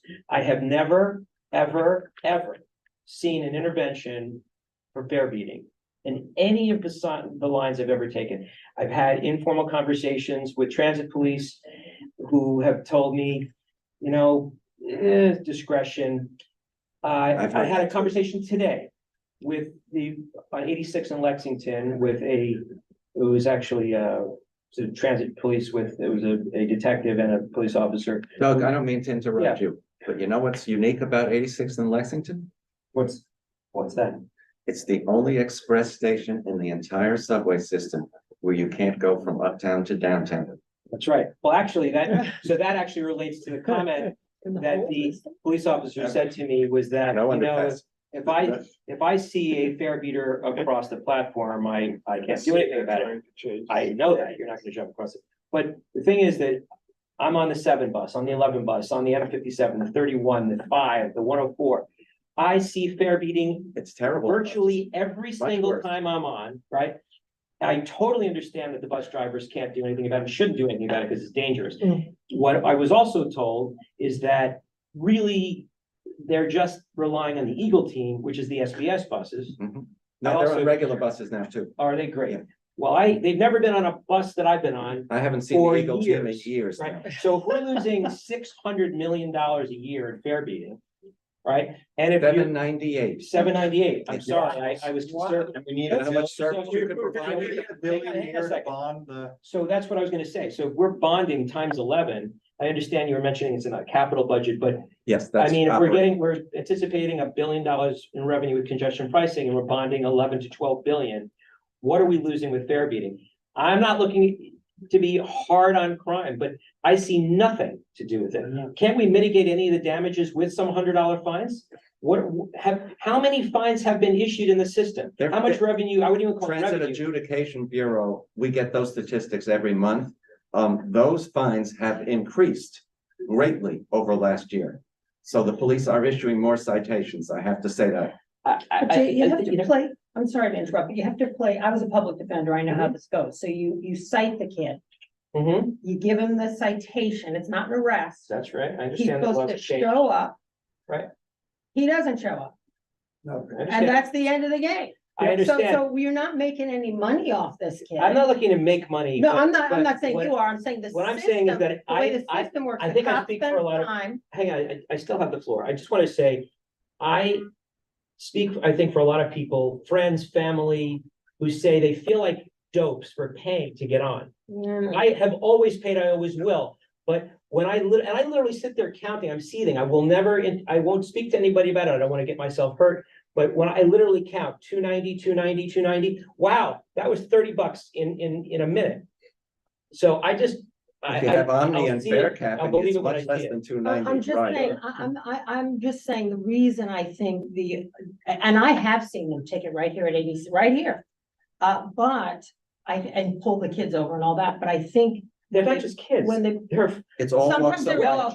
no, All I'm walks of saying, life. I've seen them pull kids. It's the over. thing to do now. Stick it to the man. But what I'm saying is when they play it out, even a middle class adult might not show up to court, a middle class person who beat the fare for some reason because they didn't have their car, whatever. They might not show up to court and then the whole thing just fizzles and then the cops thought, well, why did I go to all that, you know? Jamie, So, the statistic, the last I mean, it's statistic I crazy heard the amount of was money we're talking about. 1 in 6 bus riders pays. Wow. What? 1 in 6 pays? And just, I want to reiterate something that Chief Kemper told us, which is that. Wait, what did, that's the most amazing thing you've said. Well, you don't need a, listen, it's all part, you can open That's a, why if you select try, if you buses are wanna get a license to open a cannabis dispensary, That's not true. why are you ever gonna do it? Because you're just gonna go, it's every single thing in the city, and it's like, it's.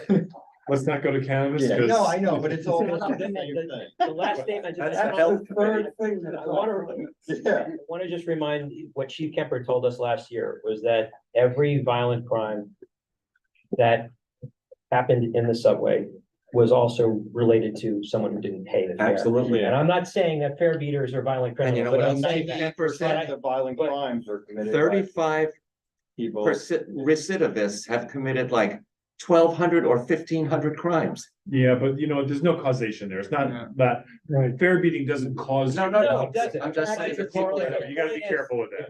If we can somehow intervene, and I know because Chief Kemper explained that they do not pat down someone, I understand that, and I think that's the right thing to do.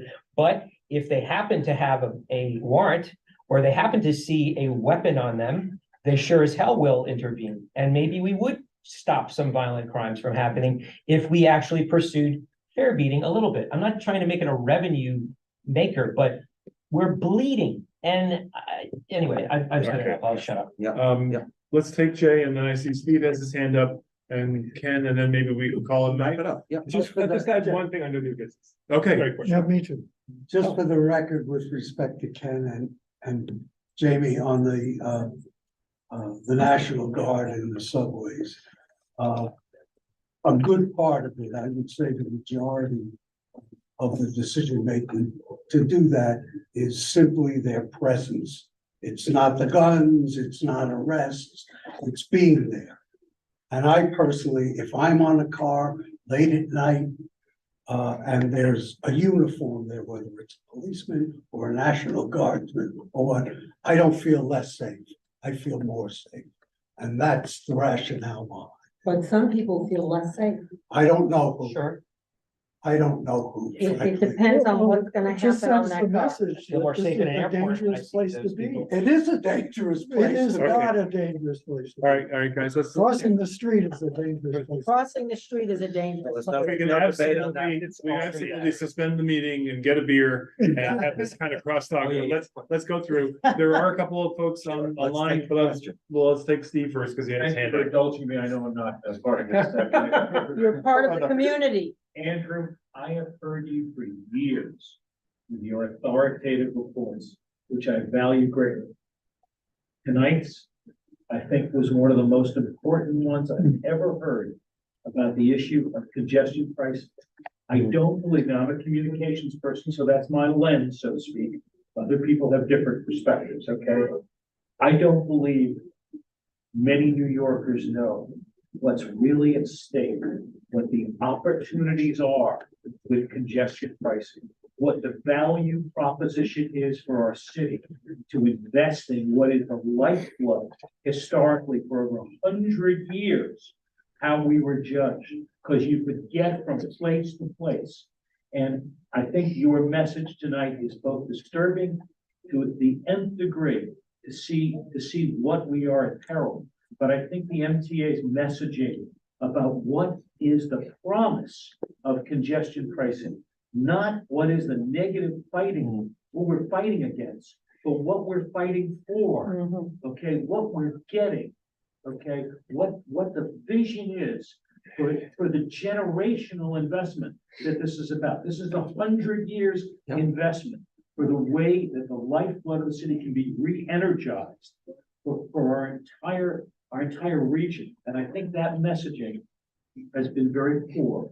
And it has allowed those who are attackers to steal the messaging about who's not being treated right, who's being burdened further, not about the benefits for so many that this promises.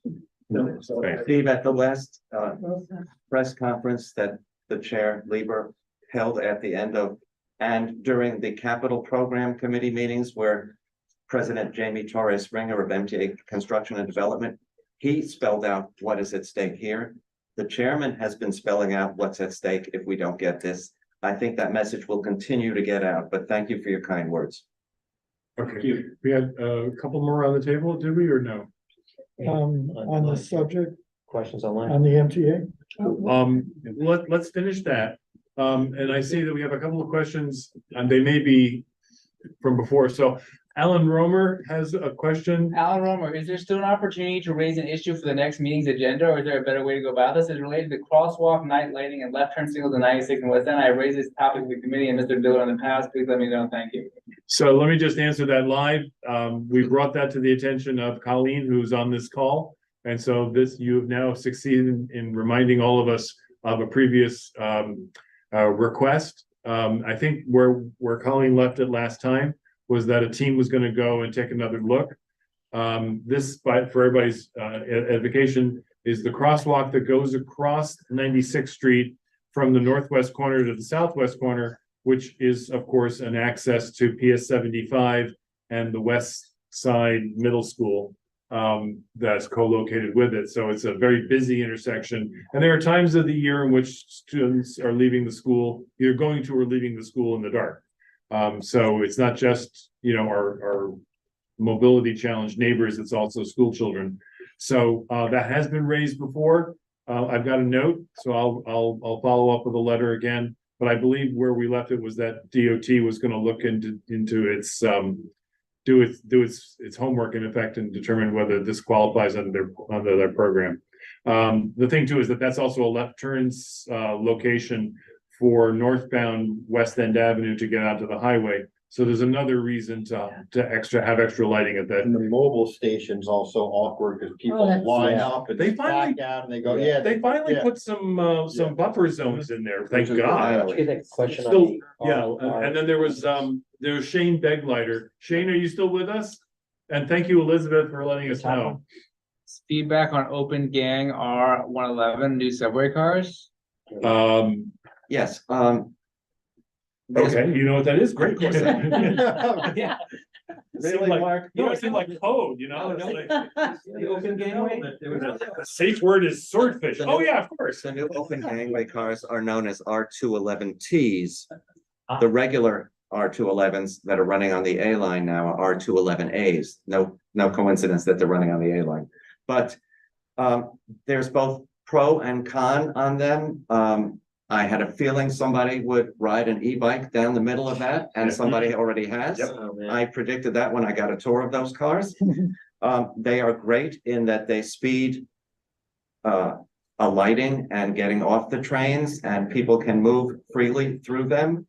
They're not so good and hopefully this is a temporary situation. If somebody smells in one car, you'll be able to smell it in the next car, depending on how the flow is. One of the pro things about them is they stop young people from climbing up between cars and subway surfing. So in that way, they may save lives. I've been asking them to put sensors on top of the other cars so that when someone climbs up to do that, the conductor is immediately notified. They say they're looking into that. We will see. Too many people have lost their lives subway surfing and putting it on social media, and it's just ridiculous. But so far, the people, they're only running on the C line now, the open gangways. Rich Davey, the president of New York City Transit, has said he will only run them on local lines because on express routes, you have to do certain things between cars, and these don't allow you to do that as frequently. And he doesn't want to have the train sitting there while they do these things. So they will be running on local routes only, and so far it is only on the C line. But there's pro and con on them. They're one of the things that's great about the R211s, both types, is this: if you're from out of town, you will know exactly which side the door is going to open up because green lights come on around the side the doors are opening up. The signage is wonderful on them. The strip maps are wonderful on them. So in that respect, they're very pro rider. They're very great. Tourists seem to love them too. And the answer. So apparently we all want to be in the first car. Is that what you're saying? Okay, that takes care of what was online. Are there any more hands on this? Not seeing, so there's new business? Oh, I just want to raise the issue of, we have a whole bunch of outstanding resolutions, the West 72nd Street resolution, the parking, loading zone resolution, there's a whole bunch that we never heard back from DOT on. I was just wondering if it pays to send a letter to them, even if they say it's out of our it's not possible right now or something, but we just literally never heard back, and I think it's worth just maybe an offline letter. Okay, I'll make a note. Okay, and I could send you a list. I think I have your last Don't list, but forget the e-bike presentations on your list. now we're not gonna go. Feel free to. I have my list. It's quite a list. I kept it while I was co-chair. So Okay, we got the point. Ken, did you have one? Yeah, in the last couple of months, we've had 2 people that I know of in the city killed by cars turning left when the pedestrian had the walk signal. I don't know how many people die every year in those kinds of situations, but I bet it's more than 2. My guess is it's probably 20 or 30. So I think we should, here on the Upper West Side, say that we do not want any car to be able to turn left legally when a pedestrian has the walk signal, and a car can legally turn into them, and cars are turning into crossing pedestrians. Ken, I have a couple of questions for you that'll make this more understandable. Do you know the intersections that happened at, and do you know if there was daylighting at those intersections? Daylighting wouldn't do any good. Wouldn't have done any good. Situation like this. No. One was in Greenpoint. I forget where the other one was, but we've got very problematic intersections here. Oh, I think I know. McGinnis Boulevard. I think that's where that happened. Yeah, Maybe. yeah. Might have been, yeah. But Central Park West and 96, we allow southbound traffic to make a left onto the transverse to rush over to the east side, while people in strollers, kids, families are crossing Central Park West on the park side. I thought we had asked DOT at that location and a few others along Central Park West. Howard had one down in the 60s to not allow left turns when the walk signal was on. Right. We've asked for that. It's a split I phase. don't think We asked for a I don't split think We phase. got it at 66. Yeah. But I'm saying there should be no circumstance where it's not. So you're There's in no fact place saying where that that's there'd be a safe. split phase at well, is it at every intersection or just every two-way intersection? Every place you can turn left. Every place you can turn. Even left if, against- Even if it's a one-way. so it's not street. just a two-way avenue. Now, No. like Amsterdam, which Yeah. is one way, Mhm. you would say, and with the bike lane and the turn lane, you would still say that you should ban the left-hand turns. Because somebody could be walking at Only- that intersection. You could turn left, but pedestrians, So you want a have- green and a red you need a arrow, different phase. different face. You want a red arrow is what you're saying, basically, What right? about right turns or left turns? Well, left turns are much more problematic than right turns. Well, left turns are problematic ordinarily. The way it was explained to me is that left turns are problematic. This is when they redesigned West End Avenue to make it one big lane instead of two small ones, which they didn't do a great job of explaining. So it took a while to figure it out. But what they were trying to do with the suicide lane was to create one fewer thing that a driver had to look at. Right. Because by the time you get finished looking at 2 lanes of oncoming traffic, you've lost the thread of taking a look at what's in the crosswalk. Right. But that goes away when it's a one-way avenue, because then the only thing you should be looking at is the crosswalk. But it would be interesting, you know, so the answer to the solution you're asking for is a split phase with arrows, with red arrows as well as green arrows, which is what Andrew, I remember, asked long before I was on this committee, asked for at Amsterdam and 79th and Columbus and 86th. Indeed. But it wasn't done because apparently it attenuates, especially It where was there, done at Columbus at 86 now. Yeah. It's done there. there's a green Right. arrow, but I don't think there's a red arrow. Yeah, there is a red arrow. There is a red arrow, great, okay. I believe so, yeah. But now you're asking for it, and why wouldn't you wanna, if you're only talking about crossing, if there's no oncoming traffic, why wouldn't you also apply it to right turns? Because left turns are more problematic because of the design of cars. When you're making a left, there's a blind spot, where the pillar is, for the window and windshield. Yeah, but, And- well, okay, go ahead. And, so you can, Actually closer to there. there's more of a blind spot. Okay, you know what, so now we're starting to have the meeting that we're Yeah, talking about. right, having. and I'm Um, just proposing we bring it up for discussion. At the next meeting. So, let's put a pin in that. And this is something where I think if I were to co-chair a meeting about it, I'd want to hear from a couple of folks who have degrees from schools better than I went to, who would tell me why it is I should or shouldn't do something. So are there experts on this kind of thing? You know, other Yeah. than Sam Schwartz, who's an expert on everything? I think the bartender Try to find them. at 79th Street in Amsterdam comes out, sometimes help the bus, be able to get on 81st Street and move on, maybe more expert himself. Yeah, okay. Well, you know, that's an interesting point. And I'm sensitive to the fact that like, was it UPS that blocks all left-hand turns now? Yeah, Yeah. in fact, there They've was, turned Manhattan they've introduced the concept of a jug handle, Yes. that New Jersey creation into the streets of New York. So God bless. in fact, there was something on NPR in January where this economist said it would be more efficient for downtowns to ban all left turns. I don't know whether I you heard. heard that, yeah. it Yeah, was- but that's assuming that, you know, remember with all of our super blocks, I remember there was a guy who came to this committee, I don't know, 10 years ago, who said he wants to turn around a couple of the streets around Lincoln Center because in effect, you have to go 10 blocks before you can make, I forget whether it's a left or a right.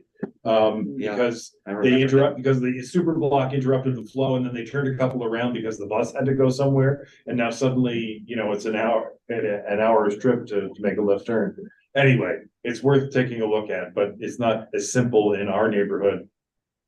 What a surprise, as it might be elsewhere. But I don't know that it's simple in any. why don't we talk offline about maybe finding an expert who can make a presentation on this, and then we can think about if there's anything we want to say about it from there. And we also should think about who is it we want around the table besides ourselves and an expert. You know, what constituency would we want to make sure we hear from before we do that? Anyway, some work to do, but that's certainly a safety topic that we could explore. Yes, Anything and- else on the docket here? Okay, I hate to ask a question. You can ask a question and we'll even answer it, and the Well, answer may or may I not be think- true. I You think- hate to ask it? I do, because it's late, but I Oh. think you'll have a quick answer. Has this committee, in light of congestion pricing, talked about, don't laugh, zoned parking? Yes. Well, it's called Residential- neighborhood residential residential. Residential parking Yeah, permits. We yeah. have talked And about the that. fellow whose throat I jumped down because he was Yes, attacking Howard yes, is one of the big proponents. Yes. And David Zellman was, you know. Yes, so people have come and brought it to the committee, but has there been any, we've obviously not passed any sort of resolution or, There was an expert who came in, long before I was on this committee, there's an expert who came and spoke about it. okay, And at that time, DOT said basically over my dead body. So it didn't It really go also that, requires state legislation. Exactly. That's a Right. big hurdle. right. That was the And- big hurdle. And the Giant hurdle. existing state legislation also mandates that you can charge money for this, but only enough to offset the cost of creating the program. It can't be a fundraiser in and of itself. And then someone's got to administer the program, and the state DOT is going to look to city DOT to do it. And city DOT is already busy trying to figure out the next wave of outdoor dining and a few other things. So it may not be the right time to try to ask them to step Many up. neighborhoods are looking into that. I've seen that, so. But it can't happen without the state. No. Right. I think it's worthy of a continued discussion though. Well, and yeah, maybe, you know, once we get through the budget, maybe our state legislators could come and talk to us about how feasibility. Yeah. You know, that's an interesting Many thing. people have Someone asked to about sue that. because you got one and I didn't. And then you. And once you try it and see that there's no spaces and the garages are really expensive and you're on an already overcrowded subway or bus, you'll only try it once. All right, so let's have a motion and a second to adjourn. All right, conversation can continue, but, oh, and thank you, Alex, for. Thank you. Alex is now the owl master, or